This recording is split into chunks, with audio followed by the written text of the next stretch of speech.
આજે ગુરુ પૂર્ણિમાનું પર્વ છે. આ પર્વ નિમિત્તે આપણે સૌ આ નવા બંધાયેલા આશ્રમમાં ઊંઝામાં એકત્રિત થયા છીએ.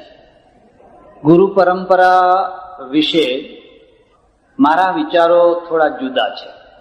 પહેલા તમે મારી વાતને સમજવા પ્રયત્ન કરો. હું ચીલાચાલુ સાધુ નથી, હું પરંપરાવાદી નથી.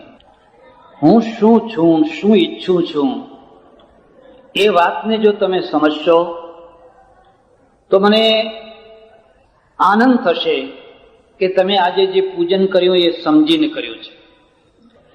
જો તમે કંઈ મને ન સમજી શકતા હો, ન સમજી શક્યા હો અને મને માત્ર બીજા ગુરુઓની માફક જ જો ગુરુ સમજતા હો તો એને હું મારું દુર્ભાગ્ય સમજીશ. એથી હું આનંદ નહીં પામું. હું છેલ્લા કેટલાય વર્ષોથી મથી રહ્યો છું, પ્રયત્ન કરી રહ્યો છું. શાના પ્રયત્ન કરી રહ્યો છું? મારો સમાજ, મારી પ્રજા, મારો ધર્મ, મારી સંસ્કૃતિ, મારું અધ્યાત્મ આટલું બધું રસાતળમાં કેમ ગયું છે? આટલું બધું પતન કેમ થયું છે? શું કારણ છે કે આખી દુનિયાની અંદર હિન્દુ પ્રજા બિચારી થઈને જીવે છે?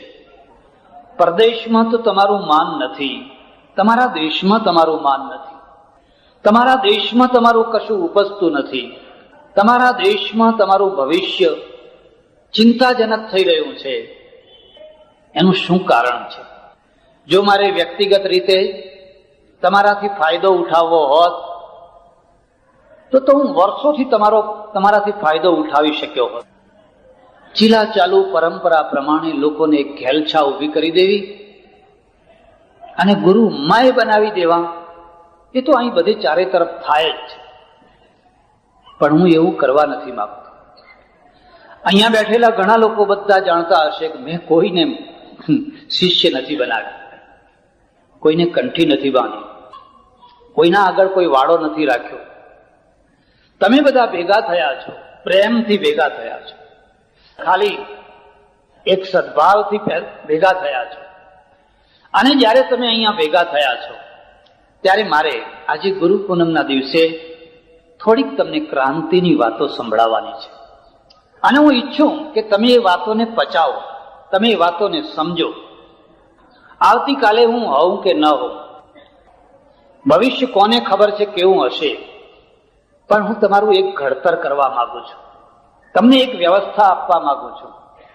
એવું ઘડતર, એવી વ્યવસ્થા જેથી તમે દુનિયાની એક મહાન પ્રજા બની શકો, જેથી તમે દુનિયાની અંદર ગૌરવપૂર્વકનું પોતાનું સ્થાન પ્રાપ્ત કરી શકો, એવી એક મહાન પ્રજા બનાવવા માંગુ છું. જો તમારે આ ગુરુ પરંપરાને સમજવી હોય તો મારી સમજણ પ્રમાણે એના 5 રૂપ છે. યાદ રાખવા હોય તો રાખી લેજો. એના 5 રૂપ છે. એક વૈદિક કાળનો, ઉપનિષદ કાળનો ગુરુ છે. એક વૈદિક કાળનો, ઉપનિષદ કાળનો એક ગુરુ છે. પછી એક શ્રમણકાળનો ગુરુ આવે છે, એ જરા જુદો છે. પછી પૌરાણિક કાળનો એક ગુરુ આવે છે, એ એનાથી જુદો છે. પછી સંત કાળનો એક ગુરુ આવે છે, એ એનાથી જુદો છે. અને એક વર્તમાન કાળનો ગુરુ છે. આ 5 રૂપ તમે સમજશો તો તમને ખ્યાલ આવશે. મારી તમને એક ખાસ ભલામણ છે.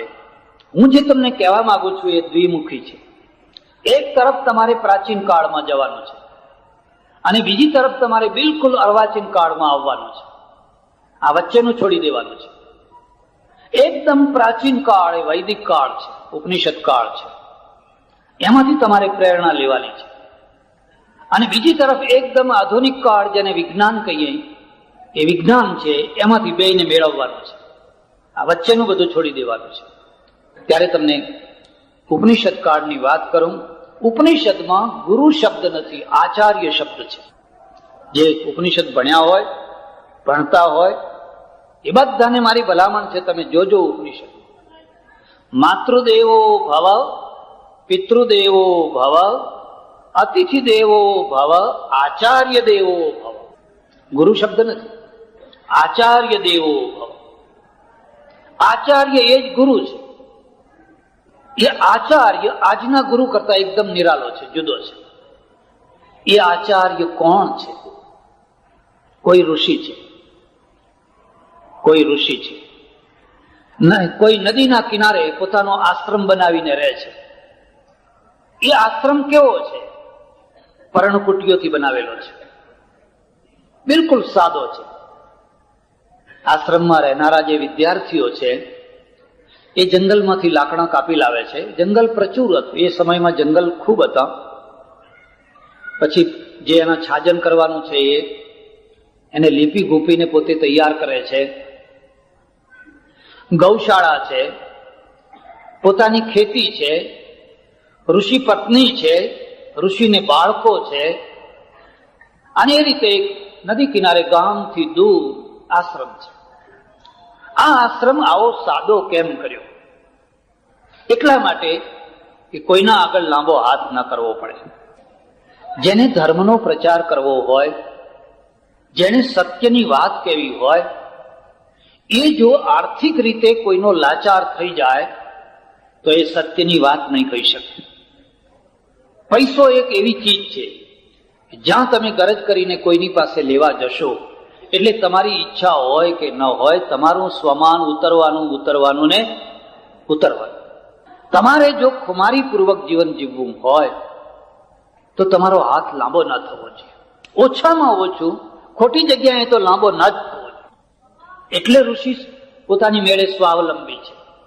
એ કોઈ રાજા પાસે નથી જતા, શેઠિયાઓ પાસે નથી જતા. મારે આશ્રમ બાંધવો છે, કંઈક આપજો, કંઈક આપજો, કંઈક આપજો. કોઈની પાસે જતા નથી. પોતાની મેળે ઝૂંપડા. અને એ ઝૂંપડામાં રહીને, એ ઝૂંપડામાં ભણીને કણાદ, કપિલ, ગૌતમ, વ્યાસ, વશિષ્ઠ પેદા થયા કે ના થયા? એ બધા ક્યાં રહ્યા હતા? એ ઝૂંપડામાં રહ્યા હતા. મકાનથી માણસ મહાન નથી થતો, અને મકાનથી કોઈ વ્યક્તિ આધ્યાત્મિક નથી થતો. એ ઝૂંપડામાં રહીને થઈ શકે છે. એકવાર એવું થયેલું, એક ભાગવત સપ્તાહ, અને ભાગવત સપ્તાહનું ઉદ્ઘાટન મારા હાથે રાખેલું. મારા ઓળખીતા એક સાધુ, એક નિશ્ચિત સંપ્રદાયના, આગ્રહ કરીને લઈ ગયેલા, બેઠેલા.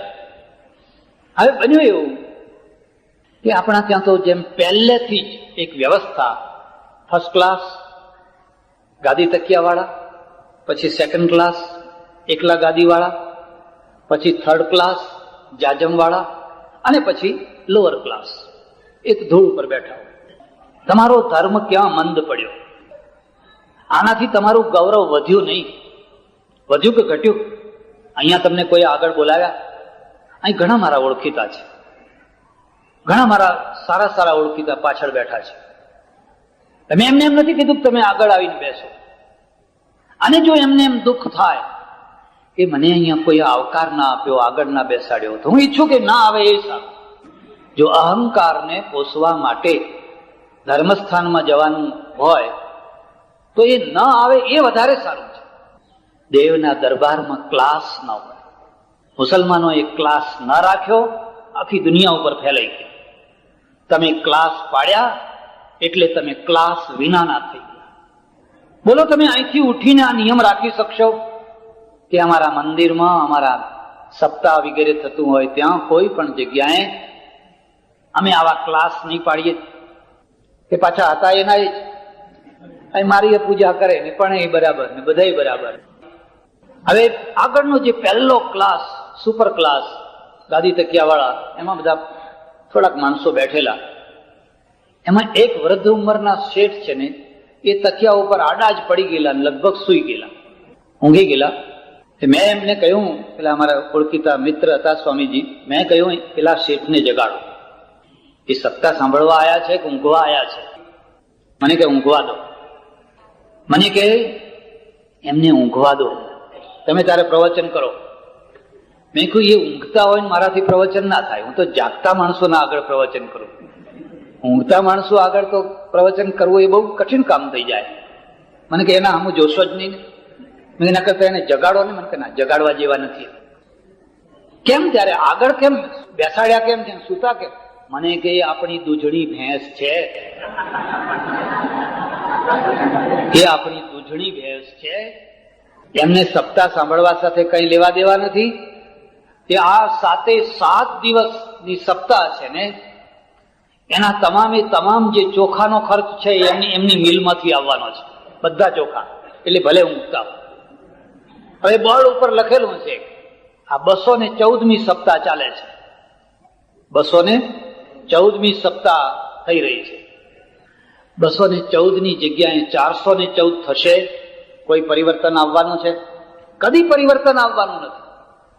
કારણ કે સપ્તાહ ધર્મ માટે નથી થતી, સત્ય માટે નથી થતી.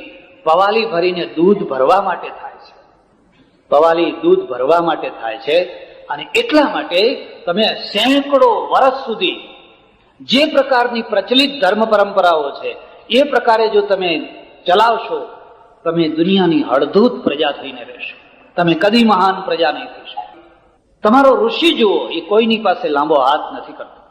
મોટો ચક્રવર્તી રાજા આવ્યો હોય તો એ ચક્રવર્તી રાજા પણ આશ્રમમાં એક સરખો છે, એમાં જરાય ભેદ નથી.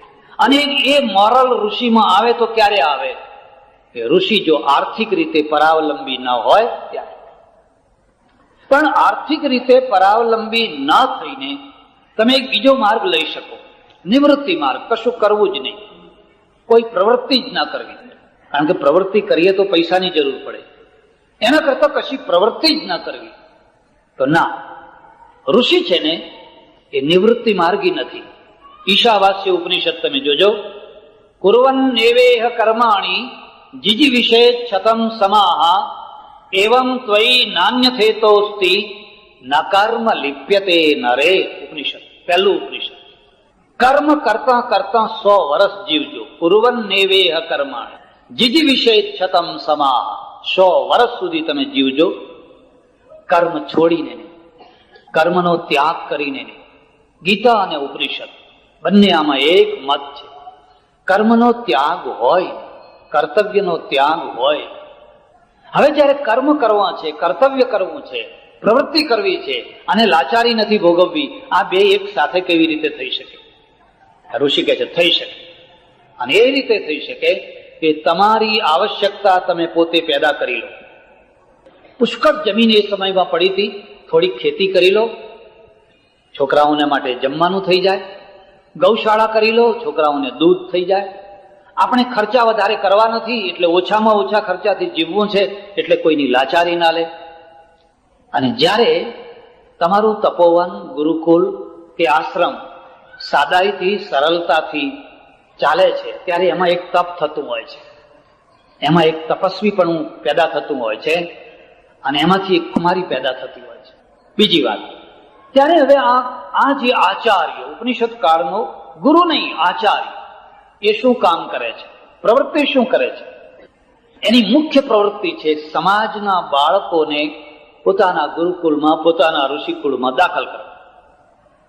તમારું બાળક 7 વર્ષનું થયું, 6 વર્ષનું થયું, 8 વર્ષનું થયું, લાવો મારી પાસે લાવો.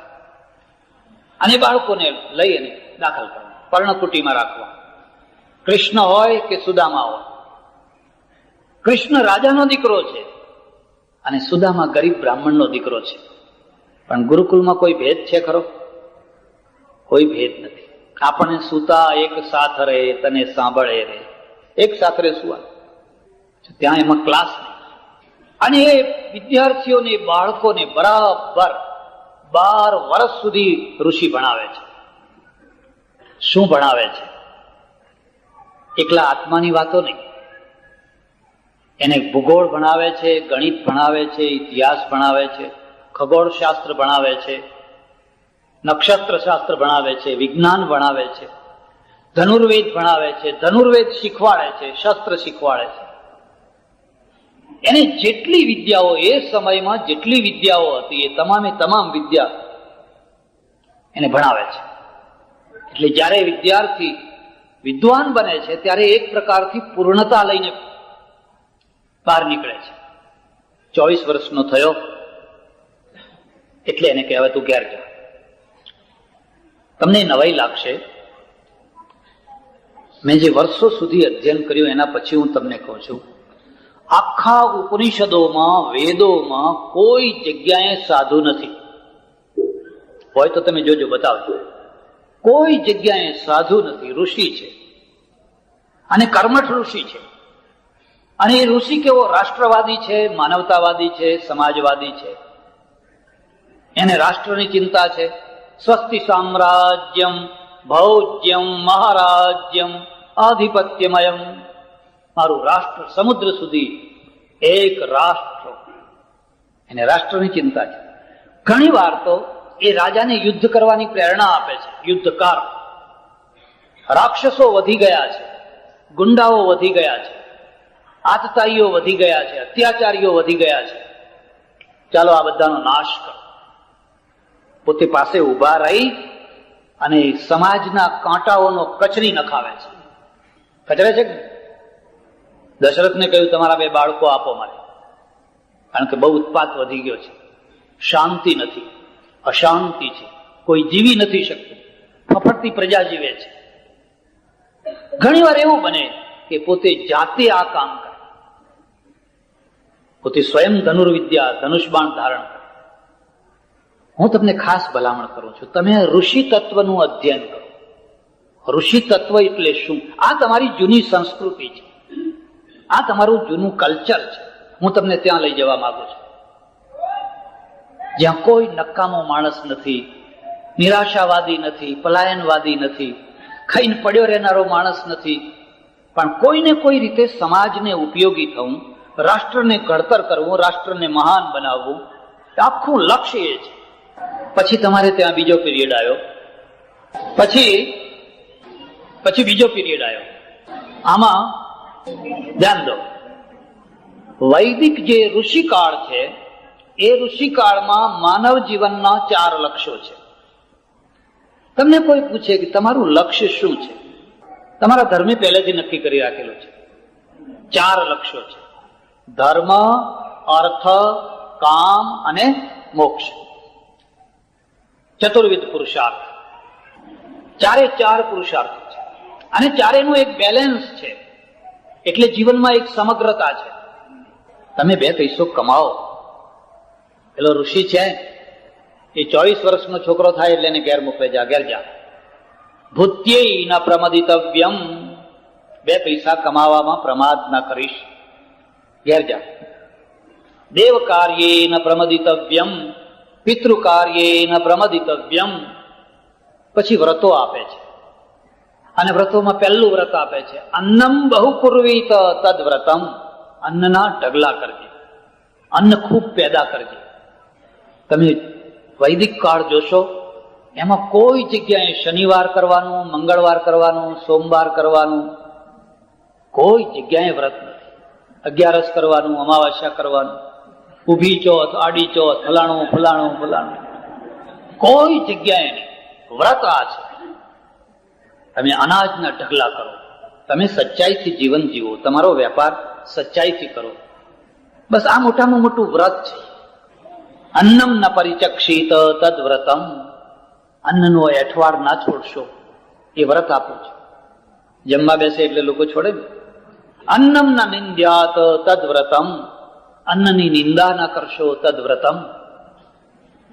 હું તમને આ બતાવવા માંગુ છું, તમારી પ્રાચીન સંસ્કૃતિ અને અત્યારમાં કેટલો મોટો ડિફરન્સ છે.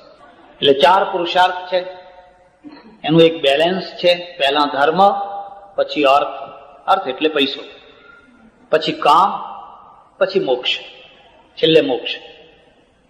શ્રમણ યુગ આવ્યો એટલે આ આખી વાત ઉલટી થઈ ગઈ. ઉલટી અર્થમાં થઈ ગઈ. 4 પુરુષાર્થની જગ્યાએ એક જ પુરુષાર્થ, માત્ર મોક્ષ. જીવન શા માટે છે? મોક્ષ માટે છે. 84 લાખ યોનિઓ ભટકીને રખડતો ભટકતો આ જીવ માનવ શરીરમાં આવ્યો, અને હવે એને માત્ર મોક્ષ જ મેળવવાનો છે. કોઈ કોઈનું નથી, કોઈ પત્ની નથી, કોઈ પતિ નથી, કોઈ મા નથી, કોઈ બાપ નથી. અને આ ધંધા કર્યા તો કેટલા જન્મ સુધી ધંધા કર્યા. ગંજ બજારમાં જીરા અને વરિયાળી કેટલા જન્મ સુધી વેચ્યા. હવે ક્યાં સુધી તમારે આ જીરા અને વરિયાળી વેચ કરવી છે? આ નકારાત્મક દ્રષ્ટિ આવી. ત્યારે કરવું શું? બધું છોડો અને છોડી અને સાધુ થઈ જાઓ. પરિવૃજ્યા ગ્રહણ કરો અને સાધુ થાવ તો જ મોક્ષ મળે. સંસારીને મોક્ષ ન હોય, સંસારીને મોક્ષ હોય જ નહીં. એટલે વળી પાછો જન્મ લેવો પડશે અને 84 લાખના ચક્કરમાં રખડવું પડશે. ત્યારે કેટલા જન્મો રખડી ભટકીને વળી પાછા માનવના શરીરમાં આવશો અને જો તમે સાધુ થશો તો જ તમને મોક્ષ મળશે. ત્યારે આટલા બધા ભાવ ભટકવા એના કરતા હમણાં જ થઈ જાવ. તો 4 પુરુષાર્થની જગ્યાએ 1 પુરુષાર્થ. અને સમાજના જીવનમાં જે સકારાત્મકતા એની જગ્યાએ નકારાત્મકતા આવી. નકારાત્મકતા શું આવી? વૈદિક પીરિયડ, ઉપનિષદના પીરિયડમાં પ્રધાનતા શાની છે? કર્તવ્યની. શ્રમણ પીરિયડમાં પ્રધાનતા શાની છે? ત્યાગ વૈરાગ્ય. હવે એનો ફરક સમજો. પશ્ચિમમાં શાની પ્રધાનતા છે? કર્તવ્યની. આપણા ત્યાં શાની પ્રધાનતા છે? ત્યાગ વૈરાગ્ય ને કર્મકાંડની. જાઓ પશ્ચિમમાં જઈને જુઓ, 11 થી 5 બરાબર ડ્યુટી બજાવે છે, તમારી સાથે વાત નહીં કરે. અને આપણે પેપર વાંચવાનો સમય ક્યારે? બેંકમાં ગયા પછી, ઓફિસમાં ગયા પછી બધું કામ કરવાનું. એમના ત્યાં શું છે? કર્તવ્યની પ્રધાનતા. આપણા ત્યાં શાની છે? ત્યાગ વૈરાગ્ય અને કર્મકાંડની પ્રધાનતા. એટલે ઋષિ છે એ કર્તવ્ય ઉપર ભાર મૂકે છે, અને કર્તવ્ય ઉપર ભાર મૂકે છે એટલે એમાં ત્યાગ અને વૈરાગ્ય કર્તવ્યના પોષક બને છે. ઋષિ ત્યાગી છે, ઋષિ પત્ની ત્યાગી છે, વૈરાગ્ય છે, તો જ જંગલમાં રહી શકે ને, નહીં તો કેવી રીતે જંગલમાં રહી શકે? ઋષિ પત્ની છે ને કદી ઋષિ પાસે બનારસી સાડી નથી માંગતી કે મને આવી સાડી લાવી આપો, મને આવા પેલા પહેરવાના બધા લાવી આપો, કે એવું કશું. એ ત્યાગ છે, એનો ત્યાગ છે. વૈરાગ્ય વિના ના થઈ શકે. પણ આ બધું કરીને કરવું છે શું? મારે મારા સમાજના બાળકોને ભણાવીને સમાજને પૂર્ણ બનાવવો છે, મારા સમાજને સુપર સમાજ બનાવવો છે. હું કઈ જિંદગી એમને જીવી કાઢવા નથી માંગતી. તમે ભણાવજો, હું જમાડીશ, એ બાળકોની માં બનીશ, અને માં બનીને બધા બાળકોને જમાડીશ, અને તમે એને ભણાવજો. બે પૂરક બન્યા કે ના બન્યા? અને કર્તવ્યની પ્રધાનતાનો અર્થ શું છે? પતિ છે એ આદર્શ પતિ બને, પત્ની આદર્શ પત્ની બને, વ્યાપારી આદર્શ વ્યાપારી બને, ભાઈ આદર્શ ભાઈ બને, માતા આદર્શ માતા બને, પિતા આદર્શ પિતા બને. તમે જ્યાં કંઈ છો, જે કોઈ જગ્યાએ છો, બસ એ જગ્યાએ તમે આદર્શ વ્યક્તિ બનો. એનું નામ કર્તવ્યની પ્રધાન. તમે રાષ્ટ્રપતિ છો, આદર્શ રાષ્ટ્રપતિ બનો. ન્યાયાધીશ છો, આદર્શ ન્યાયાધીશ બનો. શ્રમણ યુગમાં શું થયું? કર્તવ્યની જગ્યાએ પત્નીનો ત્યાગ કરો, પત્નીનો ત્યાગ કરો. બુદ્ધે ત્યાગ કર્યો, અડધી રાત્રે ત્યાગ કર્યો. સુતેલી પત્નીનો. આવડો નાનો રાહુલ હતો, બે સુતેલા, એમને જગાડ્યા નહીં. કદાચ જાગી જાય ને ના જવા દે તો અડધી રાતે ત્યાગ કર્યો. બરાબર, વૈરાગ્ય થયો, પરિવૃજ્યા ગ્રહણ કરી, મહાન થયા, બધું થયું. પણ તમે કદી યશોધરાનો પક્ષ લીધો? પેલી જે સુતેલી સ્ત્રી છે એનો પક્ષ તમે કદી લીધો? એક બીજા સંત હતા, જયારે ચોરીમાં લગ્ન થતા હતા, સમય વર્તે સાવધાન 2 વાર બોલાવ્યું, ચોરીમાંથી નીકળી ગયા. લોકોએ મહાન, ઓહો કેટલા મહાન, કેટલા મહાન, કેટલા મહાન. પણ હવે એવો જ વૈરાગ્ય પેલી સ્ત્રીને થયો હોત ને, એ નીકળી ગઈ હોત તો એના ભાઈઓ પકડી લાવત કે નહીં? તમારું નાક કપાવવા માંગે છે. ત્યાગ કોનો? સ્ત્રીનો ત્યાગ, પૈસાનો ત્યાગ, સુખોનો ત્યાગ, સંપત્તિનો ત્યાગ, ઐશ્વર્યનો ત્યાગ. અને ત્યાગની પ્રધાનતા. ધ્યાન દો, ચાણક્ય ત્યાગી છે, ઋષિ છે, પોતે ઝૂંપડામાં રહે છે, પણ ચંદ્રગુપ્તને ઝૂંપડામાં નથી રહેવા દેતો. ચંદ્રગુપ્તને ત્યાગી નથી બનાવતો. ચંદ્રગુપ્તને ચક્રવર્તી રાજા બનાવે છે. હું ત્યાગી રહીશ, પણ હું તમને કહું, તમે બધા થઈ જાઓ સુદામા, અને બે એક એક તુંબડું લઈને પછી નીકળી પડીએ જમાત બનાવીને. મક્તુપુર હારા મારું ગામ છે, તુંબડા જ તુંબડા નહીં. ઋષિ મહાન છે, પણ એ રાજાને મહાન બનાવે છે. તારે ચક્રવર્તી રાજા રહેવાનું છે, હું ઝૂંપડામાં રહીશ, અને ઝૂંપડામાં રહીને રાષ્ટ્રની સમૃદ્ધિનો ઉપદેશ આપીશ. અરે રાષ્ટ્રને ભિખારી નથી બનાવવું, રાષ્ટ્રને અજ્ઞાની નથી બનાવવું, વિજ્ઞાન વિનાનું નથી બનાવવું. એટલે આ કર્તવ્યની પ્રધાનતા છે. શ્રમણ યુગમાં શું થયું? રાજા કોઈ મુનિ પાસે, સાધુ પાસે ગયો, એને મુનિ બનાવી દીધો. તું સાધુ થઈ જા.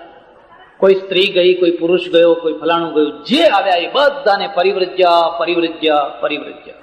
બુદ્ધની સાથે 60,000 સાધુઓ ફરતા હતા. 60,000 સાધુ જ સાધુ. શા માટે? મોક્ષ માટે. હવે આ માસ્ટર બીબું છે અને એ લોકોને પણ એ જ પ્રકારનો ઉપદેશ આપે છે, આ બધું છોડો. ખેતી કરી કરીને મરી ગયા. અને કેટલીક વાર એવું બનતું હોય છે કે માણસને બંધ બેસતો ઉપદેશ આવે છે. બંધ બેસતો. માનો કે તમને કર્કશા પત્ની મળી હોય, લોહી પી જતી હોય, અને હું કહું કે આ પત્ની કોઈની સગી નથી, એટલે તમે કહો મહારાજ બિલકુલ 100% સાચી વાત છે. તમારા માટે ભૂમિકા તૈયાર છે. હું કહું ત્યારે હવે છોડો, હા બાપજી તમે આજ્ઞા કરો એટલી જ વાર છે. એમ તમે મહેનત કરી કરી કરી કરી કરીને મરી જતા હો અને બે ટંક પૂરું ખાવાનું ના મળતું હોય, અને પછી હું તમને પ્રારબ્ધની વાત કરીને પરલોકની વાત બધી સંભળાવું અને કહું શા માટે આ દુઃખી થાવ છો, આવો ને અમારે તો રોજ લાડવા છે. તો કે હા, આ જમાતમાં ભળવા જેવું છે. અહીંયા એક તલાવડીમાં 36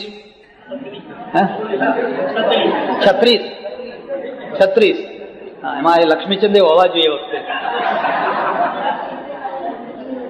ઓતરા ચિત્રાના તડકા પડે અને ઓતરા ચિત્રાના તડકામાં પરસેવે રેપ જેબ. આજે તો તમે ઘણા સુખી છો.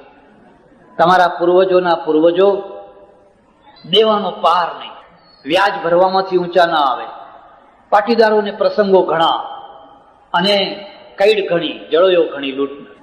એટલે એટલા દુઃખી. ભેંસ હોય પણ ઘી ના ખાઈ શકે, ઘી ખાનારા બીજા. આ તે 36 પટેલો પેલે તલાવડીમાં પાણી ભરવા આવેલા અને પછી લાય ઉઠેલી. ત્યારે એકે કહ્યું કે આ આપણા, અને બધી વાત લાવવાની પૂર્વના કર્મ ઉપર, આપણા કયા પૂર્વના કર્મ હશે કે આટલી મહેનત કરીએ છીએ અને છતાંય ભેંસને રોટલો ભેંસ નથી ખાવા મળતી. આ પેલા મઠમાં જુઓ ને મહારાજ લાલ ચણોઠી જેવા છે અને રોજ માલપુઆ ખાય છે. એકે કહ્યું હેડો ને ત્યારે ચેલા થઈ જઈએ. કે હા બરાબર છે. 36 ઘડા તરતા મૂકી દીધા અને પહોંચ્યા મઠ ઉપર. મઠવાળા મહારાજે કહ્યું કે આવો બેટા, આવો. મહારાજ દીક્ષા લેવી છે. કે બસ ઠીક હૈ, સંસાર તો નાશવાન હૈ, કુછ સાથ મેં નહીં આયેગા. કઈ સાથે આવવાનું નથી, આ બધું ક્ષણભંગુર છે, નાશવાન છે. અને પેલાને વાત સાચી લાગી, બિલકુલ સાચી વાત. 2-3 દિવસ જમાડ્યા સારી રીતે, પછી બોલાવીને પૂછ્યું બેટા तुम लोग घर में क्या काम करते थे? महाराज खेती का काम करते थे. तो कि આપણે 800 વીઘા જમીન છે. આપણે 800 વીઘા જમીન છે. એ બીજા દિવસથી બધાને વરગાડી દીધા પાછા. આખો દિવસ હળ ચલાવે, ફલાણું કામ કરે, આ કામ કરે, એકબીજાના મોઢા જુએ કે આના કરતા તો ઘર શું ખોટું હતું.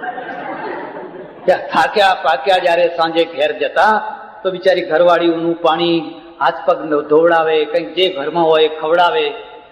અહીં તો કશું જ નહીં, બસ આખો દિવસ સંસાર નાશવાન હે, કુછ સાથ મેં આયેગા નહીં, ખેતી કરે રાખો. એટલે પ્રવૃત્તિ છે ને, એ પ્રવૃત્તિની અંદર દુઃખો છે, કષ્ટો છે.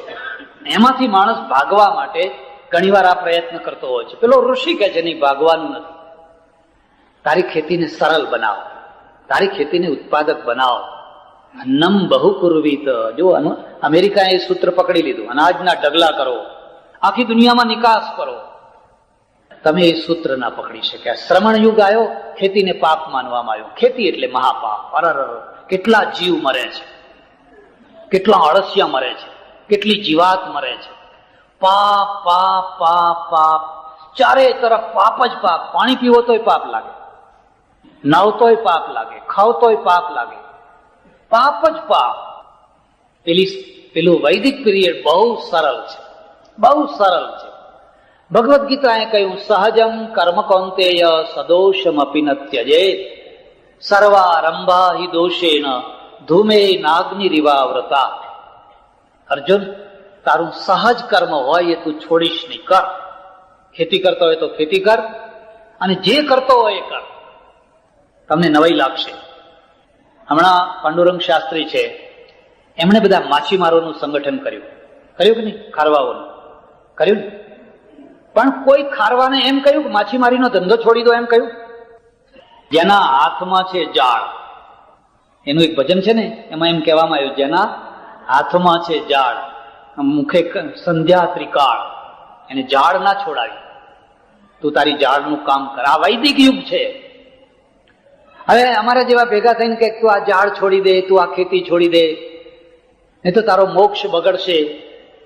બેમાં ફરક લાગે છે તમને? બેમાં ફરક છે. સહજમ કર્મ કૌંતેય સદોષમ અપી ન ત્યજેત.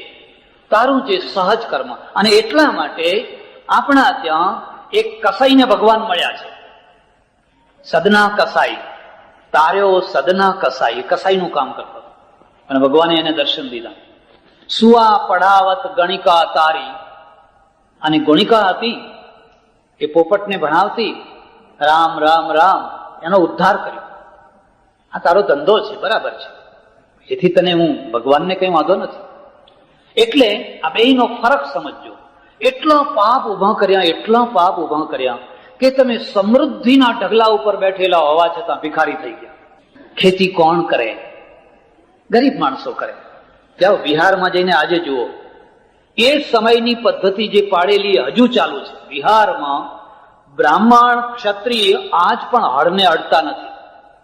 જમીન એમની પાસે, અને જોતનારા, એને ખેતી કરનારો વર્ગ બધો શુદ્ર વર્ગ, નીચેનો વર્ગ. આજ પણ બ્રાહ્મણથી હળને અડાય નહીં, કારણ કે પાપની જગ્યા છે, ક્ષત્રિયની પાપની જગ્યા છે. એટલે પેલા મજૂર માણસો પાસે કરાવે, અને બહુ મોટો સંઘર્ષ છે.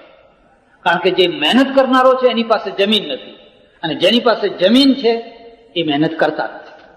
કેમ નથી કરતા? એના ઊંડાણમાં શું છે? એની ઊંડાણમાં એ છે કે આ ખેતીમાં પાપ આવ્યું, ખેતીને પાપ માનવામાં આવ્યું. જીવનના ઘણા ધંધાઓમાં પાપ દેખાયો, અને એટલે આ ધંધા છોડો છોડો છોડો છોડો. પણ પેલો કહે છે અન્નમ બહુ કુરવીત, અન્નના ઢગલા કર. ત્યારે અહીં કહે છે કે આ તને પાપ લાગશે, તારો મોક્ષ બગડશે. વૈદિક યુગમાં સ્ત્રી છે ને એ માયા નથી, અર્ધાંગિની છે, અડધું અંગ છે. યત્ર નાર્યસ્તુ પૂજ્યંતે રમંતે તત્ર દેવતા. એ અડધું અંગ છે, ને સાથે બેસાડીને વિધિ થાય. એકલો પુરુષ વિધિ ના કરી શકે, એને સાથે બેસાડવાની અને વિધિ કરાય. એટલે વૈદિક યુગમાં, ઋષિ યુગમાં તમે જોશો તો સ્ત્રીનું પૂરેપૂરું સન્માન છે. એનું કન્યાદાન નથી, કન્યાદાન પાછળથી આવ્યું. અને હું તમને ભલામણ કરું છું, કન્યાદાનના મોહમાંથી છૂટજો. એ ઋષિ પીરિયડ નથી. ત્યારે શું છે? સ્વયંવર છે. કન્યા પોતે નક્કી કરે છે કે મારે કોને પરણવું. લાગે છે તમને ફરક લાગે છે? કન્યા સ્વયં મોટી થાય છે અને પોતે નક્કી કરે છે કે મારે કોને પરણવું, અને એને પરણવા દેવામાં આવે છે. સમાજ એને સ્વીકાર કરે છે. આ ઋષિ યુગ છે. પછી તો આગળ જે આવ્યું એમાં તો એટલા પાપની, નકારાત્મક જીવન, અને સુખ પ્રત્યે દ્રોહ. સુખ જ પાપનું મૂળ છે, સુખ ન હોવું જોઈએ.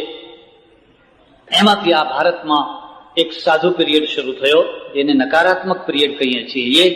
એમાં સ્ત્રીનું મોઢું ના જોવાય, સ્ત્રીના હાથની રસોઈ ના જમાય, સ્ત્રીનો પડછાયો ના લેવાય, સ્ત્રીથી દૂર રહો. અને આ બધું કરનાર જે છે એને લોકો મહાન માને. આ બીજી વાત. ત્રીજો પીરિયડ આવ્યો.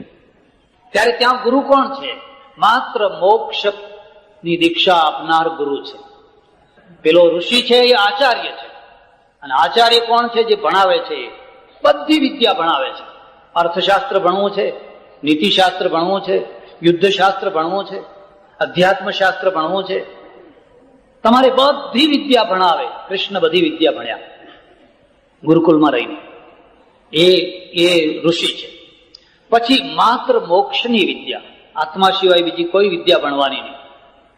આજે અમારા ઘણા સાધુઓ પેપર નથી વાંચતા, રેડિયો નથી સાંભળતા, પરદેશ નથી જતા, અને એના પરિણામે એમના મસ્તિષ્કનો વિકાસ નથી થતો. એટલે પ્રશ્નોને સમજી નથી શકતા. આ દેશના જે પ્રશ્નો છે એ પ્રશ્નોને સમજી નથી શકતા. એ જૂની વાતો તો કરે છે, અને જૂની વાતોને ચોંટાડી દે છે સમાજને, પણ પ્રશ્નો હલ થઈ શકતા. પ્રશ્નો જુદા પ્રશ્નો છે. બસ એક જ રોદણા રડે છે. પહેલા તો આવું હતું, પહેલા તો આવું હતું, પહેલા તો આવું હતું. પહેલા જે વિડંબના હતી, પહેલા એટલે મેં હમણાં મારી જિંદગીમાં જોયેલી વિડંબના. હું તમને એક જ દાખલો આપું. હું વાલમ જતો અને કોસ ચાલતા સાંજે નાવા જાઉં એટલે ડોલ ને દોરડું લઈને જાઉં અને પાણી ઊંડા 1-1.5 કિલોમીટર 1.5 કિલોમીટર દૂર કોઈનો કૂવો હોય ત્યાં ખેંચી નાય. તો હવે આજે તમને એવું નાવું ગમે ખરું? દોરડું ડોલ હોય તો તમને નાવું ગમે ખરું? અને મને ખબર છે કે હું વાલમ જતો, ગામમાં 5-25 માણસોને તો વાળા નીકળ્યા હોય. વાળા એટલે વાયનું પાણી પીવે, વાયનું પાણી પીવે એટલે વાળો નીકળ્યો હોય ને દોરી બાંધી રાખી હોય. ગામ દુખી દુખી દુખી. બહેનોની સંડાસ જવાની કોઈ વ્યવસ્થા નહીં. એટલી ગંદકી, એટલું બધું આમ આપણને એમ થયા કરે. હવે તમારે એ કાળમાં જવું જ પાછું? આજે ઘરે ઘર બાથરૂમ થયા, સંડાસ થયા, ઘરમાં ચકલીઓ આવી, લાઈટ આવી. તમે આમાંથી પાછું જઈ શકો ખરા? ગેસ આવ્યો. પણ લોકોને એક આદત હોય છે કે હા પહેલા તો બહુ સારું હતું. મને યાદ છે કે અમે કેટલાક ઘરમાં જમવા જતા, એ ઘરમાં ઘી ના હોય, એ ઘરમાં ઘી ના હોય એટલે થોલિયું હોય ને એ થોલિયામાં પાણી નાખે અને પછી સાંજે પેલી અંધારામાં ખીચડી પીરસી હોય ને એમાં થોડીક ધાર કરે. આ મારો અનુભવ કહું છું, એમને એમ નથી કહેતો. આવો સમય હતો કે નતો? આજે તો તમે ઘણા સુખી થયા, ઘણા આગળ આવ્યા. અને આગળ આવ્યા તો કેવી રીતે? હવે તમે જૂની જ વાતો કર્યા કરો. જાઓ જૂના જમાનામાં. આજે તો ઘણી સારી સ્થિતિ છે. એટલે આ બે યુગનો ફરક છે.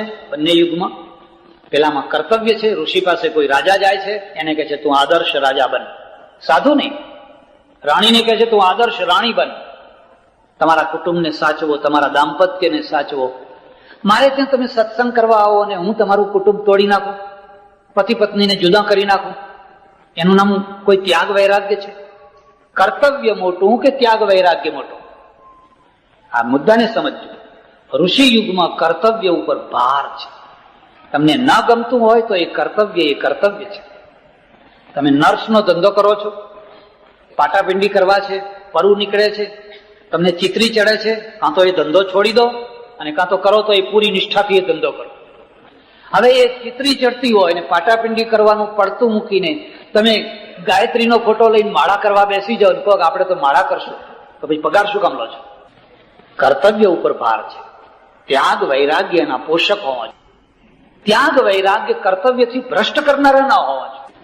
આ શ્રમણ યુગ, જેને હું સાધુ યુગ કહું છું, સાધુ યુગે આ દેશને ગરીબ બનાવ્યો, ભયંકર ગરીબ બનાવ્યો. કેમ કે ધંધા, ઉદ્યોગ, સાહસ, સમુદ્ર પારની યાત્રા, પર્વતો ઉપર ચડવું, સમુદ્રમાં ડૂબવું, એ કોઈ સાહસ નહીં. શા માટે? શું મળશે?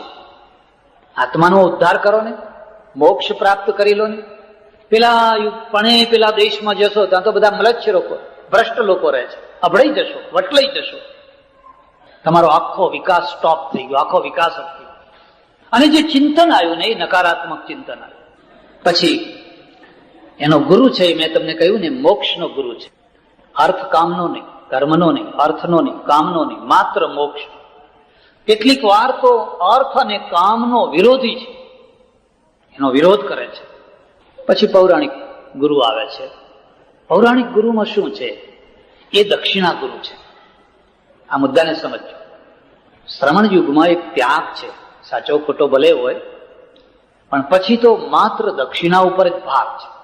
કારણ કે આખો ધર્મ આજીવિકા લક્ષી થઈ ગયો. તમારે પુત્ર જોઈએ છે, ફલાણું કર્મકાંડ કરો એટલે પુત્ર થશે. તમારી પેઢી નથી ચાલતી, દુકાન નથી ચાલતી, ફલાણી વિધિ કરો એટલે ચાલશે. આવ્યો કે ના આવ્યો? માણસને સુખનો લોભ આપ્યો, પણ પુરુષાર્થથી સુખ નહીં મેળવવાનું. પુરુષાર્થથી નહીં મેળવવાનું. કેમ દુઃખી થાવ છો? તમને શનિ નડે છે, તમને મંગળ નડે છે, તમને રાહુ નડે છે, તમને પનોતી હમણાં લોઢાના પાયે ચાલે છે, હવે તાંબાના પાયે આવવાની છે. વાત મારી સમજાય છે? અચ્છા, એક બ્રહ્મ. દેવો છે પણ એનું સમીકરણ બ્રહ્મમાં છે, એટલે અંધશ્રદ્ધાને બહુ સ્થાન નથી. એક પરમાત્મા છે. પછી શું આવ્યું? હા, ઋષિ યુગમાં પ્રકૃતિની પૂજા નથી, પ્રકૃતિની પ્રશંસા છે. પ્રકૃતિ એટલે સૂર્ય, ચંદ્ર, નદીઓ, પર્વતો વગેરે, વૃક્ષો વગેરે વગેરે, એની પ્રશંસા છે. સૂર્ય મહાન છે, ચંદ્ર મહાન છે, નદીઓ મહાન છે, સમુદ્ર મહાન છે, પ્રશંસા છે. પૌરાણિક યુગમાં આ બધાની પૂજા શરૂ થઈ. બધાની પૂજા શરૂ થઈ. સૂર્યની પૂજા કરો, ચંદ્રની પૂજા કરો, રાહુની પૂજા કરો, પીપળાને આંટા મારો. અત્યારે જો ચોમાસામાં તમે જુઓ તો કેટલી બહેનો પીપળાને, કારણ કે સાચો પીપળો મળ્યો નથી. એટલે સાચો પીપળો પરમેશ્વર છે, સાચો પીપળો પરમાત્મા છે. તમને એક પરમાત્મા પ્રાપ્ત થાય અને એમાં તમારી દ્રઢતા થઈ જાય તો બીજી કોઈ જગ્યાએ આંટા મારવાની જરૂર રહે ખરી? આ આંટા ક્યાં સુધી ચાલુ રહેશે? જ્યાં સુધી તમને સાચો પીપળો નહીં મળે ત્યાં સુધી. પછી તો તમે બસ શું જોઈએ તમારે? આ કરો તો આ થાય. આખા પૌરાણિક બધી જુઓ તો શ્રાપ ને આશીર્વાદ, શ્રાપ ને આશીર્વાદ, શ્રાપ ને આશીર્વાદની કથાઓ. તમે કંઈક સાંભળવા બેસો સપ્તાહ એટલે તરત જ કોઈનો શ્રાપ ચાલુ થાય, પછી કોઈનો આશીર્વાદ આવે. શ્રાપ ને આશીર્વાદ, શ્રાપ. એટલે તમારા મગજમાં શું થાય? તમારા મગજમાં એમ જ થઈ જાય કે હું દુઃખી છું, કોઈનો શ્રાપ લાગ્યો હશે. લોકોમાં એટલી હદ સુધી બીક બેસી જાય કે છેતરનારા, ઠગનારા, જે ઘરે ઘર ફરનારા બાવાઓ છે એમનાથી લોકો ડરે કે જોજો મહારાજ કંઈક શ્રાપ આપી દેશે. આ બહેનો બહુ ડરે. આપો આપો, જવા દો, નહીં તો કંઈક બોલી દેશે. અને પેલા ડરાવે ડોળા કાઢી, તમારા ફેદાન મેદાન કરડા લેંગે. એટલે પેલા ફફડી ઉઠે. જમાતના બાવા હોય કે ફલાણા હોય કે ફલાણા હોય, કારણ કે એમને આખી જિંદગી સુધી જે સાંભળ્યું છે એ શ્રાપની કથાઓ સાંભળેલી છે, આશીર્વાદની કથાઓ સાંભળેલી છે. પુરુષાર્થની કથા નથી સાંભળી. ક્યાં પુરુષાર્થ ક્યાં છે? ફલાણા રાજાને છોકરો નતો, સંતાન નતું, પછી એમને બહુ આમ ફર્યા ને એક ઋષિ મળ્યા, ઋષિએ આશીર્વાદ આપ્યો અને પછી એમને સંતાન.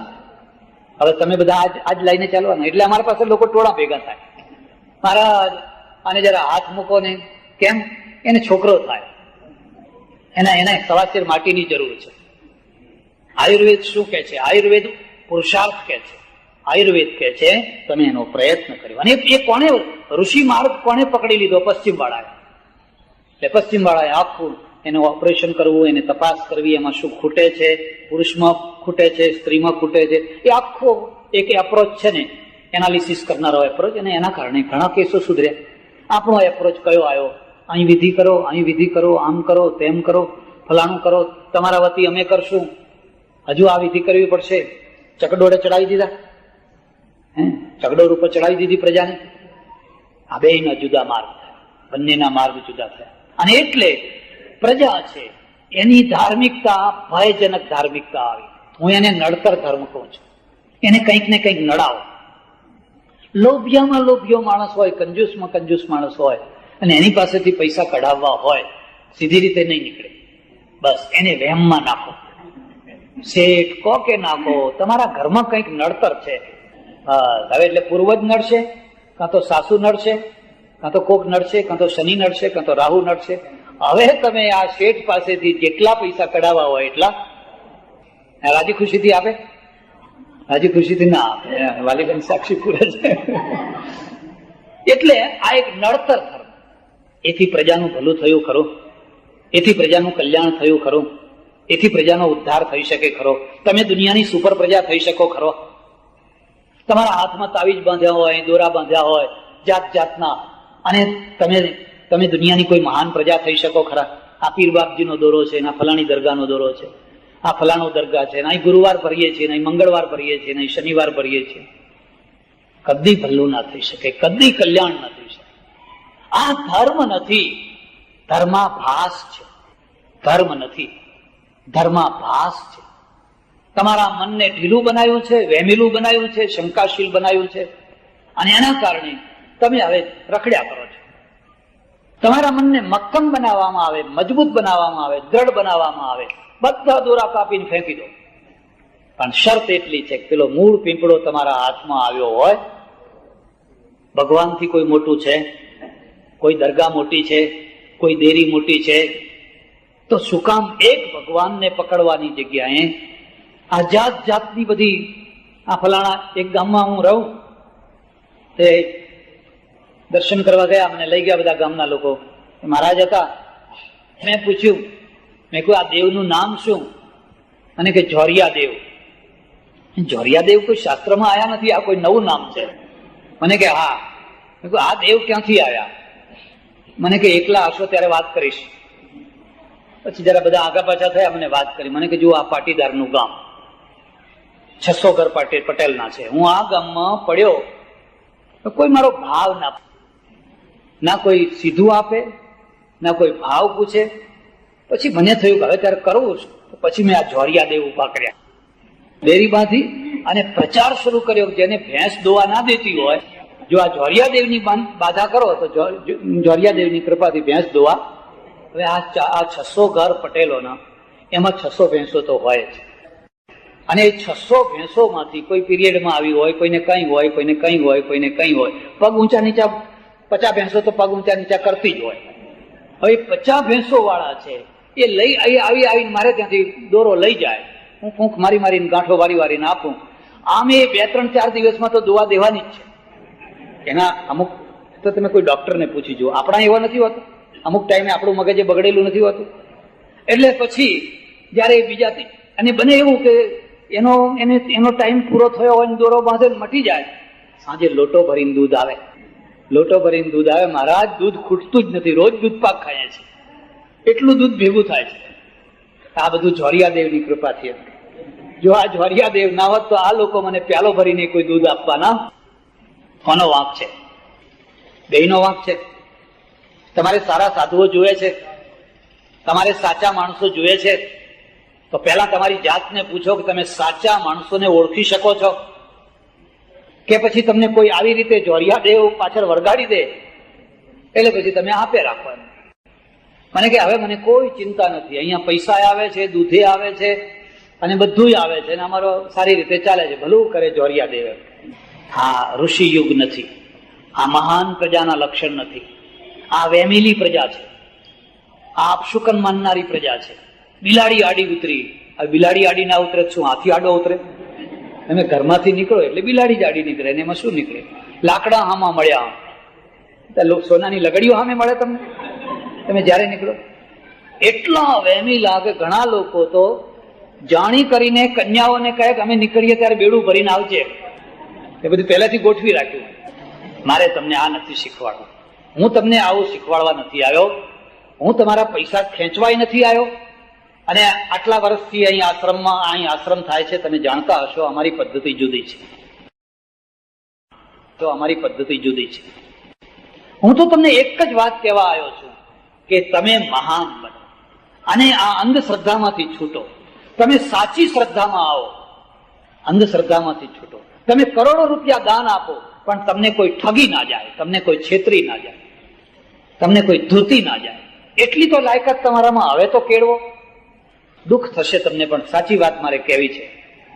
અને એ દુઃખ થશે તો ભલે થતું હોય.